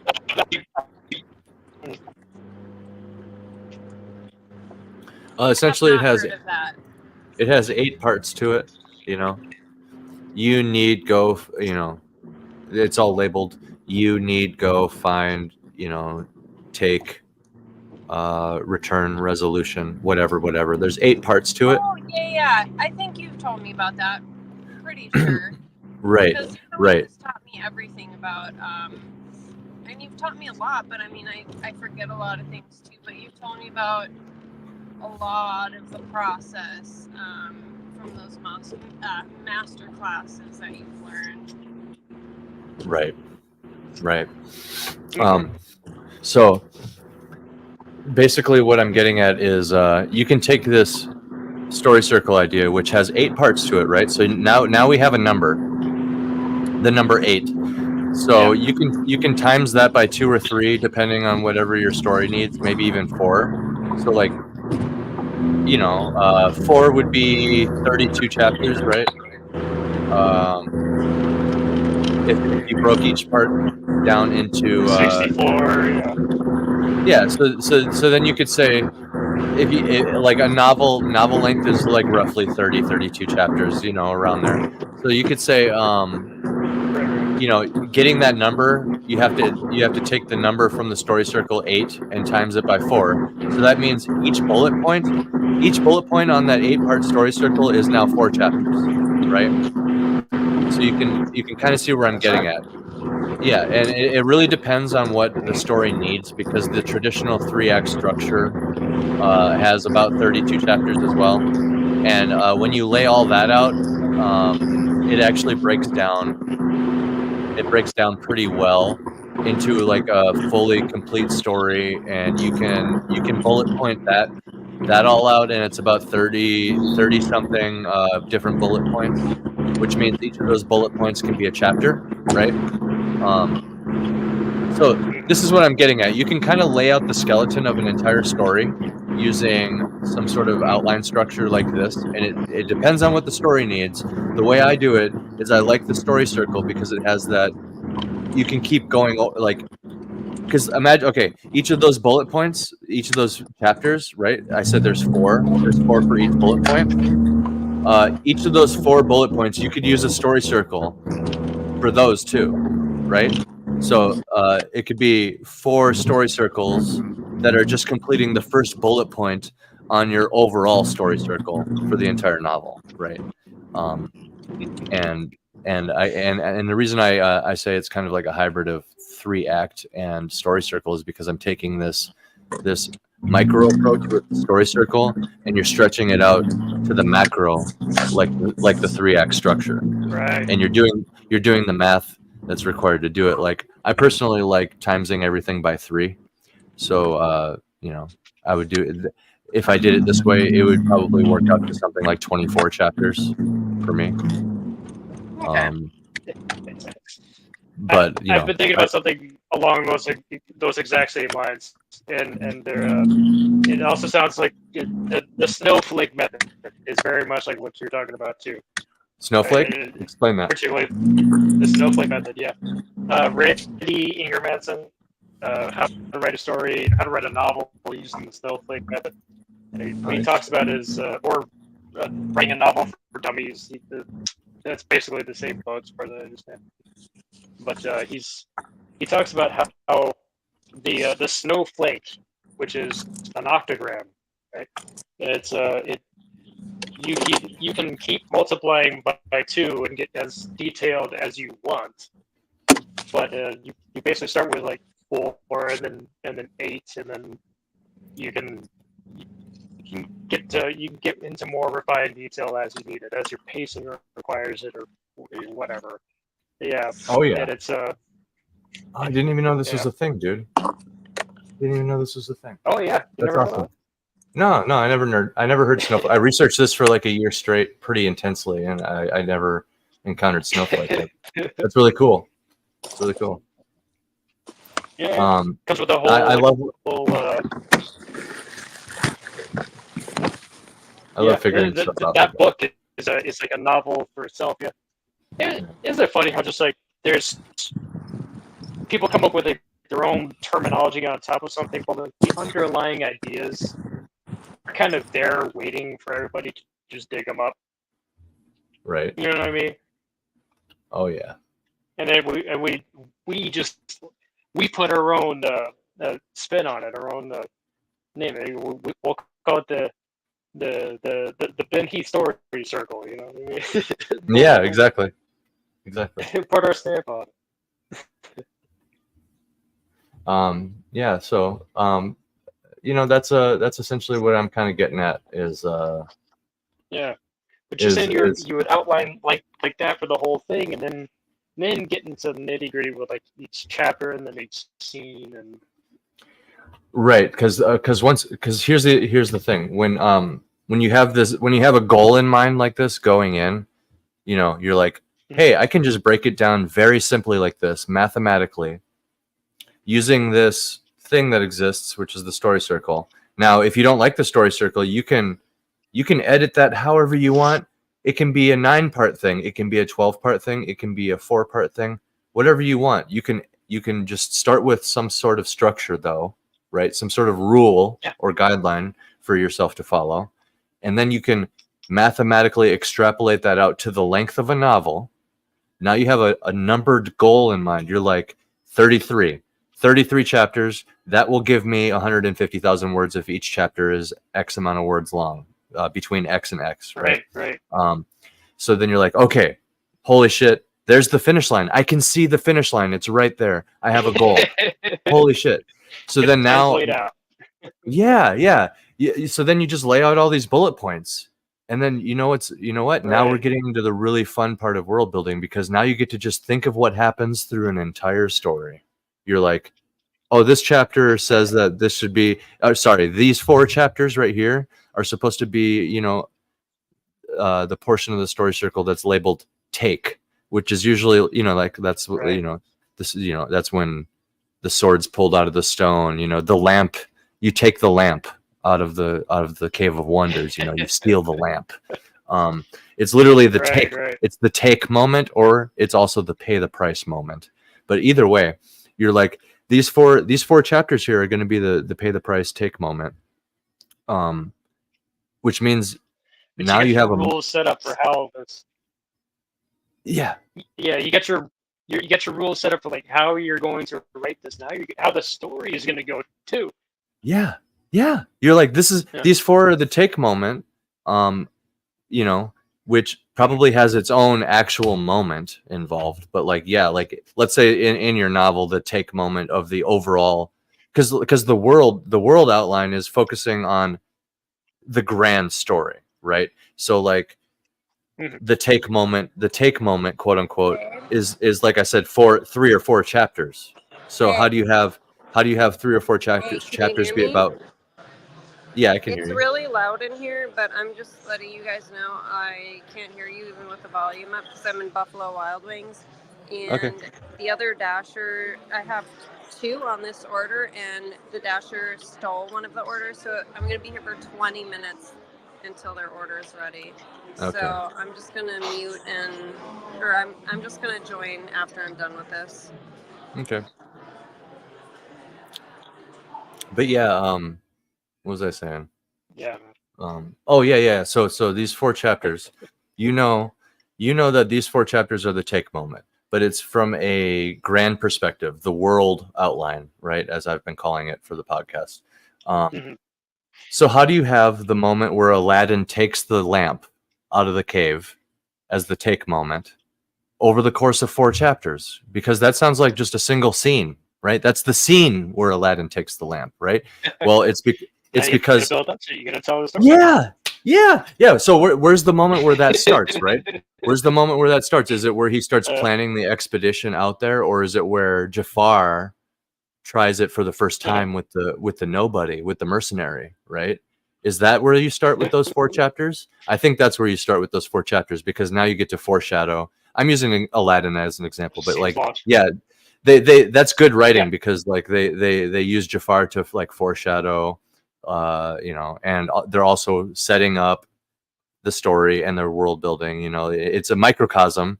So essentially, you could dedicate the first 1 out of 4 chapters to that as its own microcosm of the entire like arc. I'll call this little 4 chapter section an arc, right? It's the take arc, or the pay the price arc. So like, yeah, that's what I would do. I would dedicate the entire first chapter of these 4 to take or pay the price. It would be a microcosm of the entire arc, meaning like I'm literally going to show you what's going to happen, except when the hero does it, he succeeds, right? So I'm also showing you what's at stake, and like, yeah, dude, it just, all of that goes in line with like, you can see why it's good writing and why outlining is really important, actually, because people who just, how conceited do you have to be to just sit down in front of a blank screen and be like, I'm going to write the best thing ever. I'm going to write the best thing ever. I love Dean Wesley Smith. I love Dean Wesley Smith, man. But jeez, dude, pantsing is not for everybody. I'll even say even the famous there. pantsers. I agree, and I'll even say, like, even the famous pantsers could be better with a little outlining. And honestly, it's just putting more work on the back end with the editors. It's almost just like saying, I have enough money to just get it edited. It's fine. I'll just hire 15 editors. What's the big deal? I mean, in a material sense too, if you also have your outlines and everything, all that saved up, you can also send that to the editor. Here's where all this stuff happens. So you can, and they can have all cut this out stuff a lot of together. Yep, dude, yeah. Not all that gets exported into the final document that gets turned into an EPUB that goes on, whatever. Yeah, there's a process to all this. Yeah, you get it. And you talk about like having rules and everything. That's, I mean, there's another term for all of that. It's called poetry. Poetry is like, there's free verse. Yeah, sure. That's like your pantsing, right? But like, every other type of poetry, there's rules to it. There's the rhythm. There's the meter. Is there a lot? Is it more focused on alliteration, or is it focused on rhyme? Is it like the last word rhyme, or is it has rules? What's the how does this poem work? Yes, it has rules. Like so people get bogged down by they hear the word outlining or world building, and they're like, oh, herp or derp, it sounds so dry to them. Or they get really excited like me, and they're like, oh, world builder's disease, you got to watch out for that, But really, at the end of the day, what you're doing is you're defining the rules of your novel and your world and stuff. Like, it's rule building is what it is. like poetry, like I'm so glad you brought that up. That's such a good example because it's like, dude, it's like, it's just like the most emotional format of writing, the most freestyle, the most freestyle form of writing, but yet it itself is defined by many rules, and each one, it's different for each poem, yeah, but that's like the core of it. For such a free form thing like poetry, the core of it is that it has rules. It's like a beautiful thing, I love it. Plus, poetry also has like, I mean, you can read poetry into prose. It works. Yeah. It can get purple. You want to be careful with it, but like, it's just fine. I read a little bit of Alan Moore's Jerusalem. Yeah. It's good, and then it just gets like, or I guess we're just following different characters. Like, I like the other character, but while you're reading it, like the experience of reading is like, it's a prose, and it's also poetry in that prose. It's very good. It's very interesting. Right. To say nothing of the actual novel itself was just gigantic. Like, no, I did not finish that fucking thing, but the man knows how to write poetic prose. Well, not oh man, I love me some poetic prose, brother. I love me some poetic prose. Holy shit, do I love it. It can get too much. Well, yeah, it's not purple till it's purple, right? It's not purple until it's purple. meaning like, even when like me and you are disgusted by it, somebody might pick that up and be like, this is beautiful, or at a different time, we might pick up that same book. Like, when I was younger, I read Fahrenheit 451. Like, there's so much like visual simile in that book. Like, and eventually, I was young. I was like, not enough. But not everything needs like a visual metaphor. But I might read it now, and I'm like, oh, this is good. Right. It's good then too. It's like, but I'm going to read it from a different perspective now. Right. And this actually brings up the topic of taste, right? So it's like all our tastes are constantly changing. Like, if I did nothing but devour all the Star Wars books and every ripoff Star Wars book in my teenage years, I might be a little burnt out on Star Wars shit by the time I'm in my 30s, right? Yes.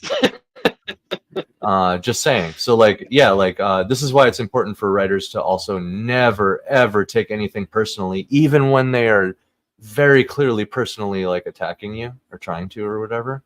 Like, just still like, just kind of like turn the other cheek, man, because like, everybody's so different. They got their own shit going on. I know we hear this so many times, but it is just so much more important for like artists and writers and musicians to hear this, because dude, it really is real. Like, you have a business to run basically, and just because somebody wants to troll you, yeah, exactly, move on. Like, yeah, there's billions of people. Like, even if this person is like, well, let's say it's like one of the FNT guys, right?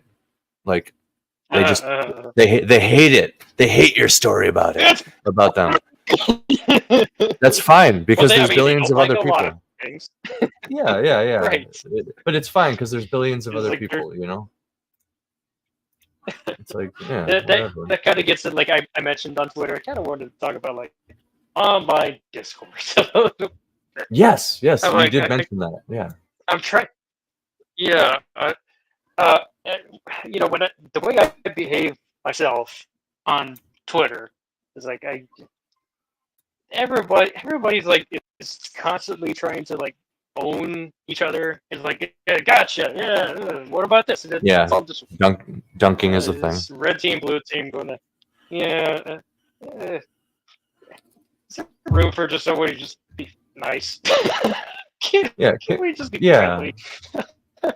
Like, I get the whole drama for everything. Like, I understand. Like, I mean, that's actually a strategy. That's how you grow to some extent too. You get traction from drama. it is what it is. Yeah. That doesn't mean you should go take it like personally. Exactly, or Everybody else internalize take it. personally. Yeah, it's Yeah. just fun. Yeah. It's human nature to be I just try dramatic to- sometimes.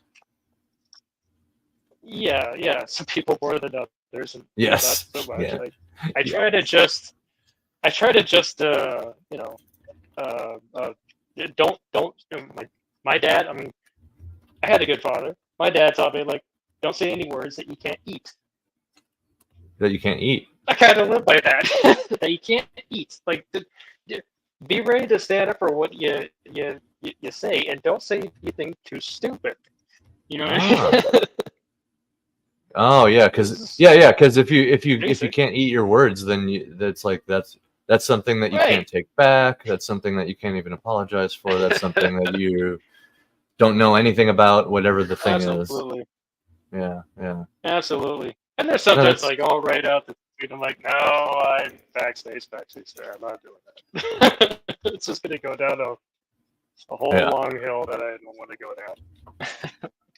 No, I think you're right, and we are seeing okay, because there, 2020 happened. All the you could even go back further and say 2016 happened, and basically we've seen a decade of human interaction on the decline socially, and Back to essentially the theory a little bit. a little bit, yeah, and part of that is us failing each other as actual humans, because when everything collapses, what you're going to see is, like, to use post-apocalyptic sci-fi as the example, the continued example that we've been kind of like harping on for the podcast. We'll just continue with it, right? Yeah. So, like, sure. The world falls apart. The apocalypse happens. You get warlords that rise up and cult leaders, and essentially that's what would happen. yeah.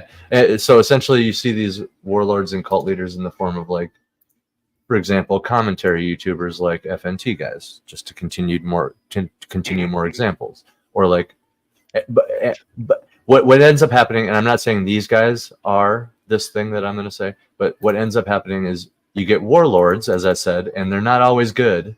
Same with cult leaders, right? You can have good religions that are largely good for the most part, but, like, eventually there's like a cultish thing that happens, and what we're seeing is an influx of bad role models, I think, in my opinion. So we see these popular people engaging in heated, emotionally charged, like, not even debates, dude, just like you said, drama farming. And just stoke the flames. It's not good for a culture collectively, to have the most idolized and protected and well-off people be the ones that are so distasteful at times. And again, just to reiterate, I'm not saying the FNT guys. I'm not saying that, but, like, they're a good example of, like, like, insert this popular artist here, or that popular musician there, or this up and coming writer here. You can insert anybody, because we've all seen those people who are doing the distasteful discourse. Online discourse is, like, you need to, like, pave the way. You need to, like, lead by example, right? Like, it just kind of makes sense. Yes. Lead by example is the way. Again, like I was talking about, culture can also change, like, from the fringes. And that's when individuals decide to change on their own. Like, no, I'm not going to do it this way. Yep. And as individuals, they make their enough of them do it, and it starts to build up steam a little bit. You ever heard the story of the 100th monkey? The 100th monkey. Never heard of that? The So they I heard the story on a documentary about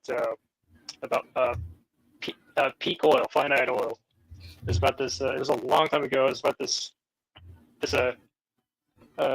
guy who used to work for, I believe he worked for the LAPD, and he went public about how the CIA was like leaking crack cocaine into LA neighborhoods, right? But he was also on about finite oil, peak oil. Yeah. Anyway, this is all kind of neither here nor there. But in this documentary, he was talking about how as people change, imagine like there was this island out in the Pacific somewhere, doesn't matter where, and they often the distance they would test nuclear bombs. Doesn't matter where. Right. Might have been true, might have not. So they wanted to test like the effect of the radioactivity on the life on this island, and so monkeys actually be taught to wash like the coconuts that were to get rid of it, and they taught one monkey to like wash the coconuts before it would eat it, and like one monkey would do it, and then it was kind of the only one for like a while, and then eventually another one started doing it, and eventually another one started doing it. Oh wow! And the numbers started to grow, and then eventually, after about the 100th monkey was doing it, then they were all doing it. Interesting. It just like bell curved out like that. There was like a breaking point. I imagine. Yeah. That's fascinating. Yeah, and that's real evidence. That's like real, like that's at least something to point to, right? Pardon me. You're good. I gotta get some more. I think that the story is probably bogus, but I mean it's fun. It's a fun story. 100%. Yeah, I find the idea to be logical, at least. Yeah. At least you hope that people can change the world. I was thinking about I was talking to my brother earlier. Is my opinion on free will a little bit. I was like, oh yeah, we're here for opinions, brother. Lay it on. It's great. Yes. So Sam Harris, and others have, they've gone out like Daniel Dennett. Like, there is no free will. It all comes down to like little micro changes in your biochemistry in your brain that fires off and causes you to do the thing. Yeah. Okay. I kind of think of it, if you believe that you have free will, well, now you do, and now you can take charge, and you're in some amount of control over your life. And if you believe you don't, well, you're right. Yep. Because. See what I mean? Yeah. Your attitude is different. Because so by virtue of always having free will, you can therefore take away your own free will, and then thus not actually have much. Yeah. This is the effect of attitude. The effect of your attitude on everything about you. Dude, that's so true. Actually, that kind of reminds me of The Secret a little bit. Yeah. Yeah, dude. I'm right there with you. I'm here for that. That's I love it. Free will, dude. Did you ever read The Alchemist, Paulo Coelho? No. Is it good? Ah, man, you should. Yeah, that's right. What's it about? It's you've been talking about like making a movie out of it. The audiobook on Audible is it's narrated by Jeremy Irons. It's great. If you want to experience it, like get the audiobook. But there's this kid. He's like a shepherd boy in Spain, and he's a poor shepherd boy. He falls in love with this this girl, but he can never do anything about it because he's a shepherd. Unrequited love. Have to be something. Yeah, he couldn't afford the dowry. He's not like a baker or anything like that. It's just a stable income. And then he meets this old man character. Says he's Melchizedek from the King of Salem. Interesting. All right, let's go for it. Let's get into the mystical right up. Let's go. And he goes into like this. He goes to visit like a fortune teller, like a Romani fortune teller, and she sends him all the way to like Egypt. He gets like kidnapped, and all kinds of like bad stuff happens, and he all so that he can find his treasure, and fulfill his life's purpose, and find his treasure. And kind of a spoiler alert: his treasure is ultimately this, and it's like a material treasure. It's like gold and whatever. Yeah, it's all the way back. It's all the way back at this church in Spain where he used to hang out and watch his sheep. Oh, so it let him full circle. Yes, exactly. Yeah, and he's able to go. He's able to go court the girl. Yeah. That's all implied. Yeah. I love that. That follows the story circle. Follows the story circle, brother. Yeah. The taker. Right there. Oh man, yeah, dude, it's great. It's great. So yeah, essentially, I think I laid it out pretty good. But like, yeah, the next layer of outlines I do is just the chapter outline, where you go into detail what happens in each scene, and you can kind of use the same math that you used with your world outline to break down the scenes, right?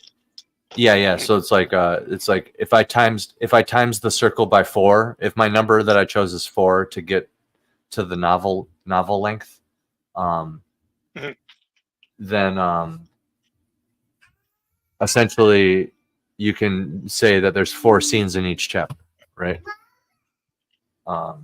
Which gives you now, and again, since you did the world outline, you have all the chapters in your book, and you have a basic description of kind of what happens in these chapters. So now you can basically just kind of go down a list.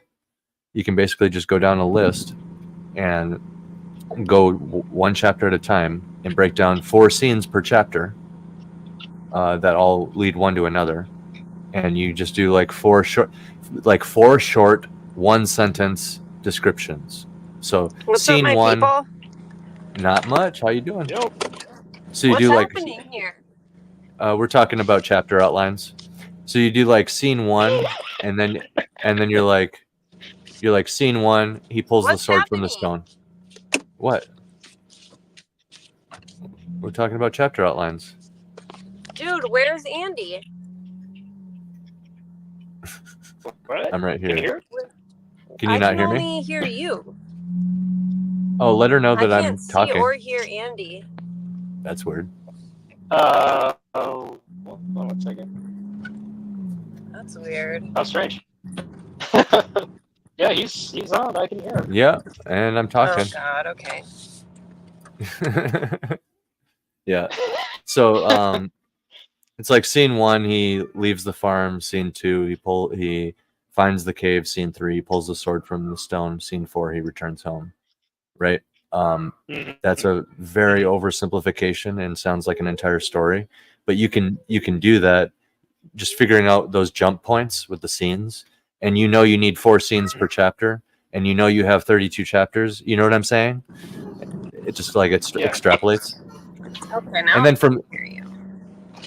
once you break down a chapter, you have these 4 scenes, then you can go through with my scene outline and just say what happens in each scene, which kind of works out to the same math. If you say like the number 3 or 4, you could have like 3 or 4 bullet points per scene.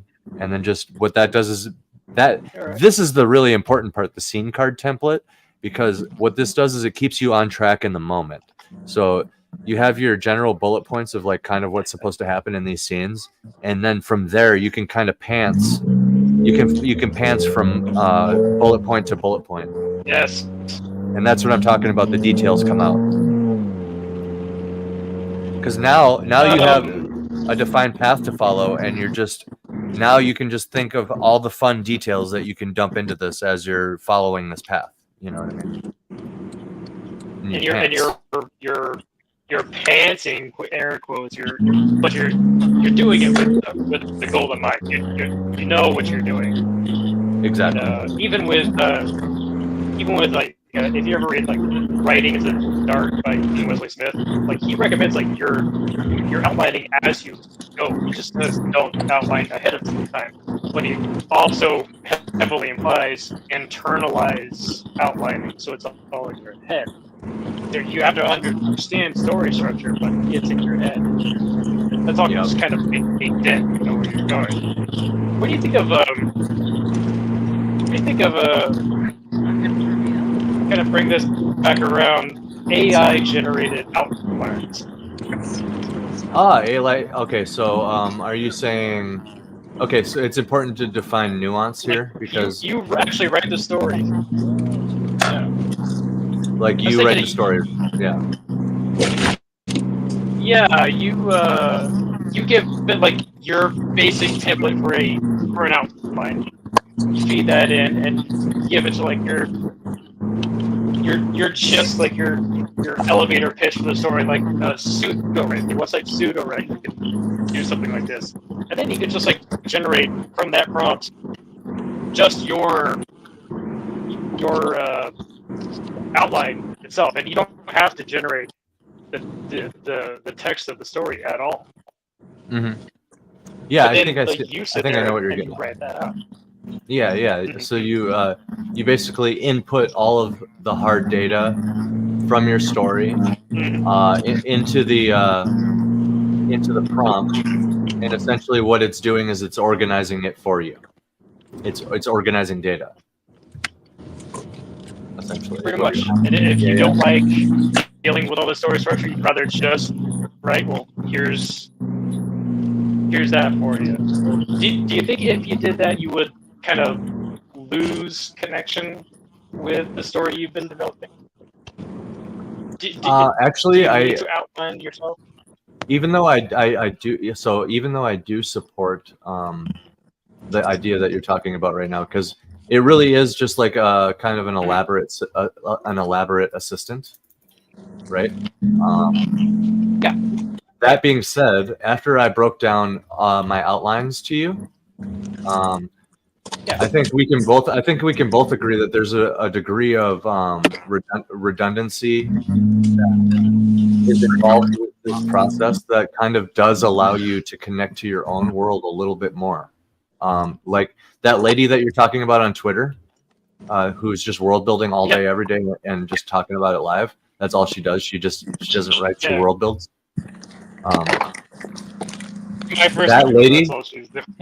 That lady could probably school both of us on our own worlds. I'm certain of it. She'd be like, well, what about the logistics? She'll be like, what about the logistics? What about the food logistics? Have you thought about that? How do people get water? Well, since your magic, you know what I mean? Since your magic exists, doesn't that lead to this? You know what I mean? She's probably one of those people who could totally. She's just thought of everything, you know. So there's strengths to that, sure. But, have a good night. She's the type that you want to plan your wedding. Yeah. And like I'm saying, she's so much closer to her world than we are to ours, right? Yeah. And so I think there's something undeniable about what you said, that if you do remove yourself from the outlining process and you have your super robot assistant kind of line it all up for you, and then you just focus on your writing. There's strengths to that. Follow this. Yeah. There's strengths to that, but at the same time, I think you do lose this connection. Or you do lose a connection a little bit. Because all that redundancy helps you define your world a little bit more in ways. And going over it over and over like that, you identify weak points, you know. But at the same time, starting with a nice outline laid out with laid out with ChatGPT or something. Might be a good place to start, just so it's like all laid out, and you're like, okay, here it all is. Let's go. In which case, I would just say save that blank template. Sometimes come up. Yeah, like create a template. Maybe it's just better to just. Yeah, there's a subject right there too. Like, if you wanted to generate all of this, or just start with some template, like do whatever you can to not start with a blank page. Yeah.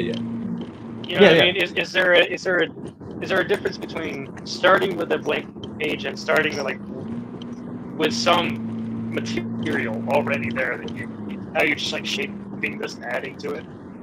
Yeah. Does that make sense to you? Yeah, because well, like I think I said to you earlier, you can't edit a blank page. So like having a skeleton to start off with, you just. Okay, have you heard the term preparation wins battles? Have you heard that term before? Preparation what now? Preparation wins battles. Preparation wins battles, yeah. Of course. Yes, preparation wins battles, yeah. It's pretty easy to agree with. Yeah, because like that's why Batman always wins, right? Batman can beat anybody. You just have to add with enough preparation in parentheses. With enough preparation, Batman beats everybody. Right. Yeah, that's the preparation wins battle. Yeah, starting off with even if it's a bunch of AI generated outline stuff, or just like I don't know, as long as you're actually doing the writing and creativity part of it, I see nothing wrong with a AI assistant that helps you do research and stay organized. Yeah, not just spitballing or stuff like that, because where does AI work and where doesn't it work? If it breaks your connection to the story, I don't think it's going to be good for you. It might work for someone else, though. I don't know. And that's the thing. That goalpost can be moved constantly. So essentially, it's up to us with our human intent to identify the areas that we just need a little bit of help on, and develop those areas on our own, essentially. But like, not discredit AI altogether, because like, sure, me and you can understand one thing, right? But that doesn't mean that the next person is as savvy for what we're talking about, right?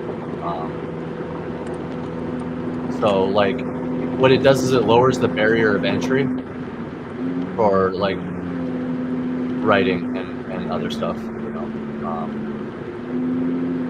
people who always wanted to be a writer but never thought they had the faculties together to do it, can they can have a robot walk them through it. You know what I'm saying? Like, hey, I'm really self-conscious and don't want to show this to anybody. Can you check my grammar? It's that simple. I know that's cutting out like an editor and stuff, but like, some people might need that because they're so self-conscious. Now, the counterpoint to that is like not being so emotional, right? Because that might not help you if you're very sensitive. It might not help. Yeah, but good enough counterpoint to what I proposed there is like, okay, do you actually have the funds to pay for like a subscription, or to prepay for enough credits? I barely understand this concept. You pay for enough credits to generate so many words from ChatGPT, your pseudo writer, whichever thing is up. Do you have enough? Do you actually want to invest more money into this, or would you rather just put the work in yourself and do it? Exactly. And I think eventually it'll be so integrated into everything that everybody will be using it to some degree. It's just you know, I'm actually a pretty hard advocate for when it comes to research. It's next level research, man. Like we all have our own little Cortana, so to speak, like from Halo, that can just, or like think of it this way: Jamie from the Joe Rogan podcast, like a little assistant. You know what I'm saying? That's so. If it's so helpful, if it's to if it's going to be helpful to anybody, it's going to be right. Something like that. It'd be great. Jamie really should let his voice do some kind of assistant program like that. That would be great. Jamie, pull that up. Yep. Jamie, pull that up. Yeah, dude. For real, I'm telling you. So yeah, just think about that. I think that really puts it into perspective. Having your own little Jamie hovering around, or just on call to do very quick things that you don't necessarily need to do yourself. You know, like show me a bunch of stuff that relates to the foreign legions of the Roman Empire. You know, whatever. Boom, it's all there. Instead of you like calling through bullshit on the internet for like hours or whatever. Andy. Yeah. This order is, I'm in fucking East St. Paul right now, and I don't have my boomstick. Uh-oh. I know, I don't like it, but that's okay. I'll just roundhouse kick someone. Thanks for cutting me off. What the fuck, dude? Sorry, baby. Oh, it's just... Now there's a car just... Ooh! Their axle broke. Their wheels like way out. They're stuck in the road. That sucks. Yep. Oh. Crazy. Yeah, I did the like hourly pay, and it was like at $15.75, and then it gave me 2 Buffalo Wild Wing orders, and one is a burger that was already ready that's going further away, and then the other order was like a fuck ton of hot wings. So I sat there for like 25 minutes because the dasher before me just stole their order. Oh wow. So I'm willing to bet it's like the hourly pay plus tips, but when people have their food stolen, they never tip the second driver, literally ever. And then this guy getting one single burger with a certain name, I won't even say it, you know they're not going to tip. Oh yeah. You just know certain people will not tip, if you know what I mean. Yeah. So, plus the air it's going to is, yeah. Just fun times. Yep. Over here. As always, yeah. Yeah.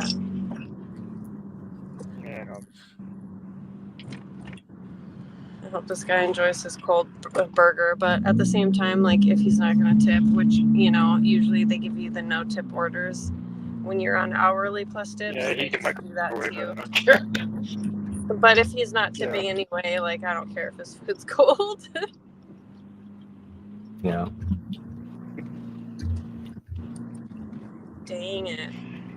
And yeah, so to kind of double back to AI a little bit, I'm not I'm just like a person navigating this field along with everybody else. I actually draw the line at a lot of places. Like I don't think it's cool to like use it against the common people. For example, like the IRS with the bank account thing. That's just one example. And you know, like the social media companies are all doing the same thing too. Like just a way of like policing, if that makes sense. That's not good. Yeah, using it to scan. Like I've seen the most horrific shit on social media, and if you report it, they never. Oh, we didn't take the comment down. But then it's like you can call someone an uncooked potato, and then they ban you on Facebook for a week. And I'm like, well, it banned my personal page, so I can't get paid doing tarot readings on my business account for a week. Cool. Yeah, they know that. And ever since I got banned, like a couple of times where I couldn't post on my tarot page, they've punished you too, because now I have 456 followers on my tarot page, and I might get 1 or 2 reactions sometimes. Like no one sees my shit, so they just like permanently punished me on there for it. Fun stuff. Yeah, it's like, oh, someone raped a kid and I call them a piece of shit. Yep, I'm terrible. Better ban my accounts. You know. It tells you where their priorities are. Yeah. And who's piloting the ship, so to speak. Yeah. So, but Jesus. yeah, we unfortunately see that too much in the world. Yeah. Oh God. Did you see that last Natalie Portman movie on Netflix some months back? Which one? You I'm know drawing a what I'm blank. talking about? I might have. Do you remember the story in the 90s about Mary Kay Letourneau? The teacher who slept with her. Oh yeah, that's right. With her. Yeah. Right. This is kind of like that. It's not. It's obviously based on that to some extent, right?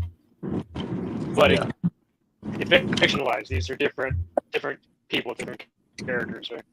Right. The way they did it, like the premise of this movie on Netflix is like this is years later now. It's modern day. That happened in the 90s. Now that kid's grown up, they have kids. Natalie Portman comes in. They're going to film a movie about that. So it's a little bit meta here. And she's also like a method actress. So she wants to get in character, which means kind of seducing him to some extent. Oh wow. It gets really weird. Yeah. That is weird. And it's like this is you watch the movie and it's so creepy after a while. It's like Natalie Portman. You know, looking back, like Natalie Portman was in Leon the Professional, right? For real. That was a movie where like she was like a little kid who, at the very end, Leon said like, "I love you." You know, what the hell was all that?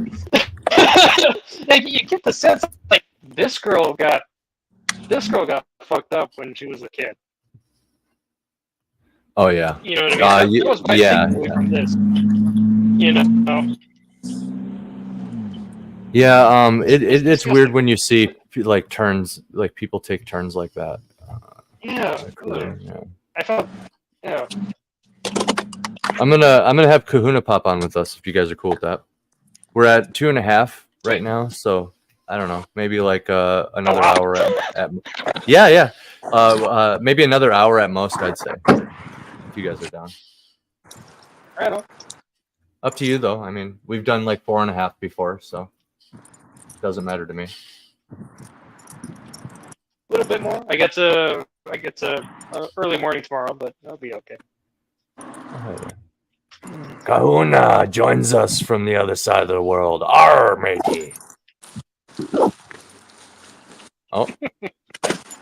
Muted Kahuna. He's in his homeland right now, I think. In the dark world. Happening. Yeah. Oh, here we go. Oh, there we go. Why am I here twice? Yeah. There was marked Kahuna and then also Kahuna in the wild. I love the two different. That was awesome. But anyway, yeah. Are you in Hawaii? You in Hawaii? I'm at my grandmother's house. Oh my goodness. That's the view that I look at every day. Beauty. From the porch over here. It's right over here. My favorite place in the world. Just sit there. Always has been. Oh man, dude! I bet it's like a spiritual experience for you right now, returning to your roots. Look what I did to my hair. It's very spiritual. Clearly. I just feel so bad for Katie because he's driving a car, having to scream at morons on the road, and I'm just sitting here enjoying beer. Beer, yeah. Well, you got to live the best life, you know. Trying to, man. It, like having Starlink out here has kind of changed the game. There was one phone in the entire valley when my mom was growing up, and I don't really know how they had it. And yeah, everything out here, there's no garbage, no sewer. no mail, nothing. There's like this house. It has no address to this day. It's pretty wild. What? That's pretty Yeah. nuts. I am so That's amazing. happy for you. That's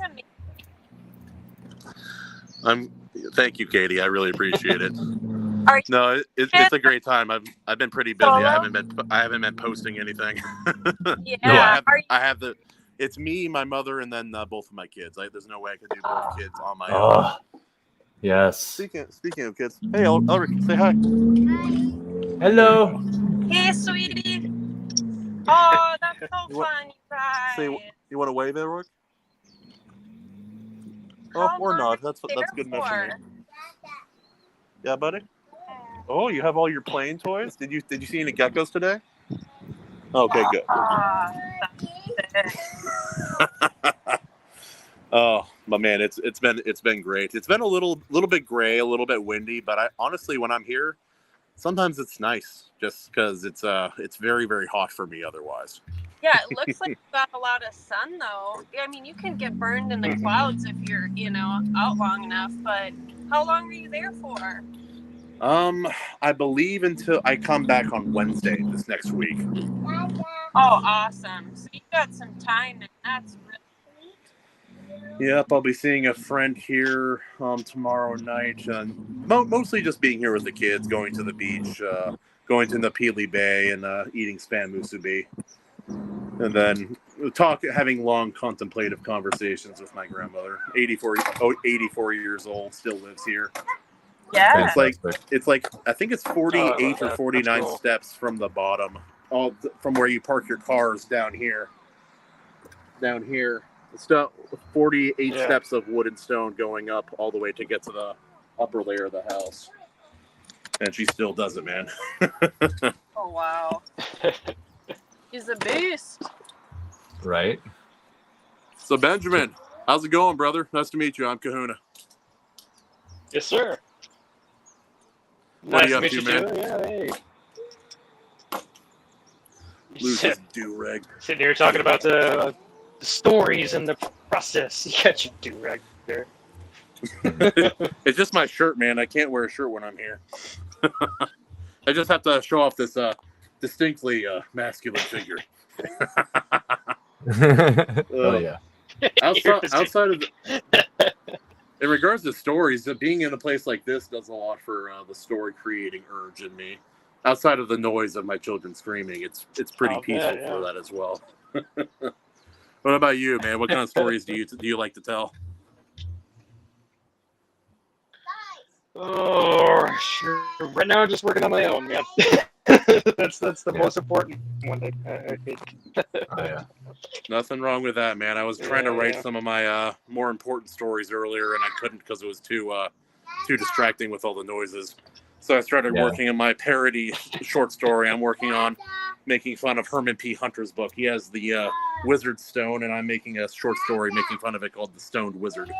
Yeah, dude. The Stoned Wizard. Hell yeah.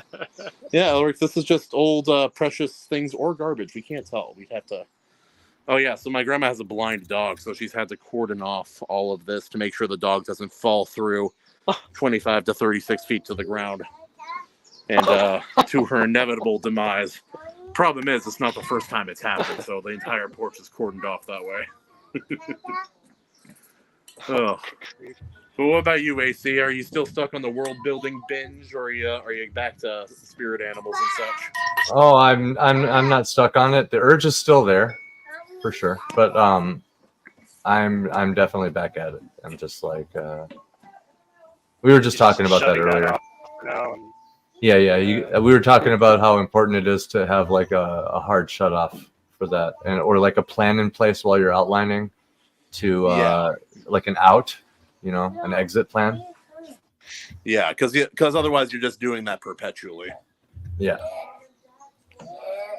Oh my goodness, my son is trying to get me to put on shoes that aren't mine. Elric, can you put those back?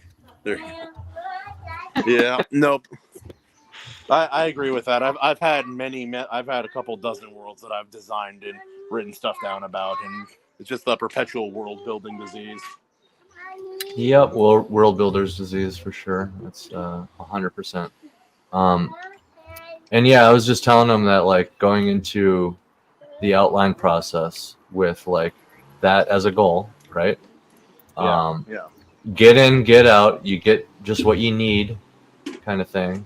You could always add world building. Can always be added later, especially in the earlier drafts when you're still figuring things out. Yup.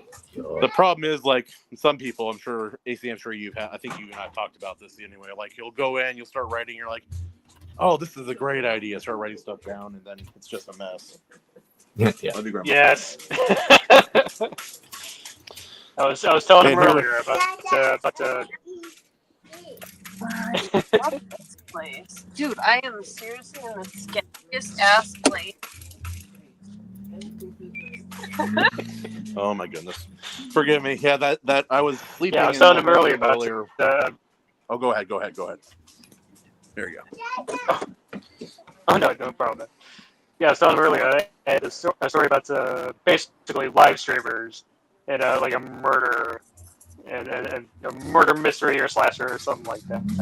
And I was thinking something like FMT sort of thing, right? But then I actually sat down and like a scene of the live stream itself, and I'm like, it didn't really translate that well. Being on a live stream and then as like someone like a story like that. A live stream. What's that? Oh, imagine watching a live stream and then seeing someone get got. It would be could make for a compelling, a weird modern elements of a mystery kind of murder kind of thing. That's gotta be a movie. I think there was like a slasher movie a few years ago, something like that. I think it was. I think it's not like a live stream movie. Like kids in like a group chat. Yeah. Yes. Yeah. It doesn't need to be all on there. Yeah. There's so many streamers nowadays too that having a fresh take on that idea is not a bad idea. That's a good idea, actually, dude, for a story. I told my wife about it. She was like, that was already a thing on YouTube. It was Escape the Night. I'm like, shut up. But that's not a novel. That's not a novel, though, right? So.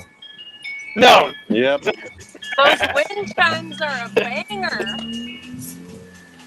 Well, plus with the idea of like a prompt or a story idea, everyone's like, "Oh, what if they steal my idea?" I'm like, "Yeah, but everybody like if you give the same prompt to 15 people, they're gonna have 15 drastically different results by the time they're done." Yeah. And ideas come like the real creative. I think ideas come pretty freely, or at least often enough to keep you busy. Like, like I'm sure Benjamin, like you, AC. Even Katie, I'm sure you guys have enough ideas that you can never be able to complete them all. There's no way. Right. I agree. I mean, have you ever had the experience where like you had an idea and then you didn't do anything with it, and then well, that idea found its way to someone else. Oh yep. Sometimes really all big the time. ideas. Yeah. All the time. Oh, happens. That's how life goes, though, isn't it? Yeah. It's like and then there's there are some genuine like takers out there, and especially in the creative world, you'll find people who will just blatantly steal in very sometimes even direct ways, and like you guys are just like this type of cactus out here, the night blooming cereus. It produces dragon fruit and it produces a type of flower that glows in the moonlight, but it could kill this tree someday. Wow. This 1 to 200 year old banyan seed tree, or no, monkey pod tree. My bad. And I'm like, there are apt like allegories for you people in the world all over the place. Oh yeah, dude. That's the truth. It's interesting. You just observing nature and you see little allegories like that. Oh, I love it. Or when somebody looks exactly like what they are in a positive or negative way. I had one customer of ours. He looked like a pervy old man from an anime, and he was a pervy old F. Like, didn't pay us the final payments. It was just a piece of garbage overall, and also very perverted. I was like, "Wow, you fulfill everything that I expected about you." Basically, Jesus. You're exactly what I expected. Yeah. It's funny when that happens. Oh, for sure. What do you guys do when you guys ever get stuck in a story? Benjamin, how about you? Stuck in a story? What do you mean? You ever find yourself like not knowing how to move forward, or you have a problem that you don't know how to fix? Yes. In short, yes, yeah. Yes. In short, yes. When that happens, man, there's no real good advice. It's just like you got to work it out, man. Yeah. It's that's where outlining helps, right? Having a good outline. That's what I need to learn how to do. I don't outline anything, and it's your way out of it. Creates problems. Oh yeah, so this chicken that I was showing you guys earlier. Do you just like start writing? To get out of it, for me, I'll sometimes switch to another story, or I'll write like a scene with some of the characters out of context, like just extra scenes that will never make it into the novel, but like scenes to flesh out character and such. I think it can be a valuable exercise. Like with a modern book, if a book is in a modern setting, I'll have an interview where they talk about their lives or their or other characters that they interact with, almost like The Office kind of style. Mm-hmm. With older books, I'll write legends, like think Conan the Barbarian, like the opening kind of intro there, the audio about that. I'll write stuff for older story characters and older stories. I'll write something like that, like what would the legends about this person say when they are long gone and have returned to the dust? Yes. So you did like my book then? I just got so distracted. Dude, you just gave me like an idea for like.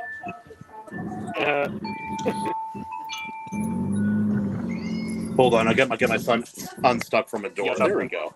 Yeah, good. Elric, no, don't do that, Elric. Oh my gosh. But yeah, no. So I love stuff like that. Even if it's stuff that you never end up sharing with the world, it's fun to see It's fun to kind of get a glimpse of the character in an alternate light. Yes. Yeah, I plopped down entire characters in the middle of my story a couple times just for a fresh take. It's fun. It's fun because it's like the novel. The novel was like all just like from the same character's perspective. So I was like, man, like just like a few times I should just like go in somebody else's head. I feel that too. If I ever write one of my longer if I ever get one of my older, like longer form fantasy stories ready to publish, I have this idea that I would have a single chapter, either an epilogue or maybe a prologue written by someone else, by another author friend of mine, just to give kind of an alternate perspective of the same kind of thing. Hell yeah. Don't know how that would work, but it's an idea I've had for a while. I think it'd be fun if I could implement it. Oh yeah, not a bad idea. I can't tell if that's our son or your son, but it's so stinking cute. For sure mine, because he's following Miss Hen. I was asleep on my bed in the bedroom earlier, and Miss Hen flew down from a upper story post and landed on my back when I was sleeping. Oh. I wasn't a fan. Yeah, dude. I can imagine. Not too long ago, Xander took his full sippy cup and smashed it in my face, right in my nose. Oh, so he's like my older son. Yeah, my oldest, when I would sit him on my shoulders, he would reach down over my head and grab and rip up my eyelids with both hands. Yeah, it's really sad when you cry and they laugh because they don't understand yet. Yeah. My youngest one is pretty compassionate as a person and understands stuff like that. My oldest is learning. Yeah. My oldest is learning. Hopefully learning. Oh my gosh! How that works. Hey, I just got the alert in my earbuds. My battery is dying on my earbuds pretty quick here. I probably took out pretty soon. Should we Should we wrap it up then? What? Oh yeah, no, we can absolutely. I'm gonna have to go soon anyway. We gotta go to the Whalers Village and let the kids play on the playground with some other kids and maybe grab a bite to eat as well. That sounds Based. I love that audio came out. Yeah, dude, it came out real good. Oh, you're heavy, kid. So, Benjamin, before your battery dies and before we take off here, go ahead and tell everybody where they can find you, those listening. Pretty much for now, just on Twitter. Head to Twitter at GoFish Books. You think of like a goat and fish and books. That's my Twitter handle. That's pretty much where I'm at. I realize I have a link tree. A lot of that stuff is kind of empty, but that's where I'm at for now. And Hell yeah. I'll update as we go. That's what's up. What about you, Kahuna? Pleasure. You can find me at the Ultimate Kahuna on YouTube and Twitter.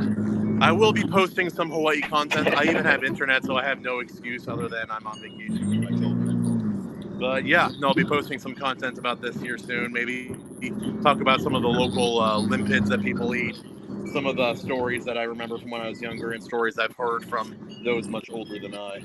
Like how this jungle valley was once almost free of all green, and it was virtually a desert from a long time ago. Yeah. But that should be fun. AT, Katie, thank you for having me on again, and Benjamin, nice to meet you, brother. Yeah, man, thanks for coming. Nice to Live meet you it up. too. Yeah, And Benjamin, it was nice to meet you. Sorry, absolutely. I couldn't be there more formally, but you're always welcome to back on or for a watch. Sorry you had to work. Yeah, if you ever want to watch some ridiculous videos and do commentary, we're always open to guests on the Watchworthy too. So. Absolutely, and Katie, we yeah. always love We love your appearances where you're screaming at other drivers. That's my favorite way to interact with you. I told you, Andy. People love that shit. Yeah. And little Kahuna, say hi. Hey, Thorn. Hey, little Kahuna. Hello.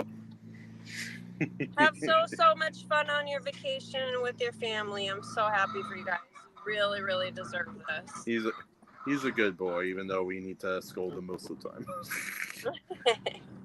But hey, guys, God bless. Thanks for having me. I do have to head out, but God bless you guys. Nice to meet you, man. God bless. Take care. Stay safe. You know what? I'm in the valley. There's no one here. I'll give it up. Hell yeah. Hey, Kahuna. Oh, dang it. Oh well. I was gonna play him out to a beautiful scene in Hawaii, but this is fine. All right, everybody. Thanks for listening. Love you, baby. Cheers, man. Thank you. Thank you for having me. Yeah, thank you. Have a good one.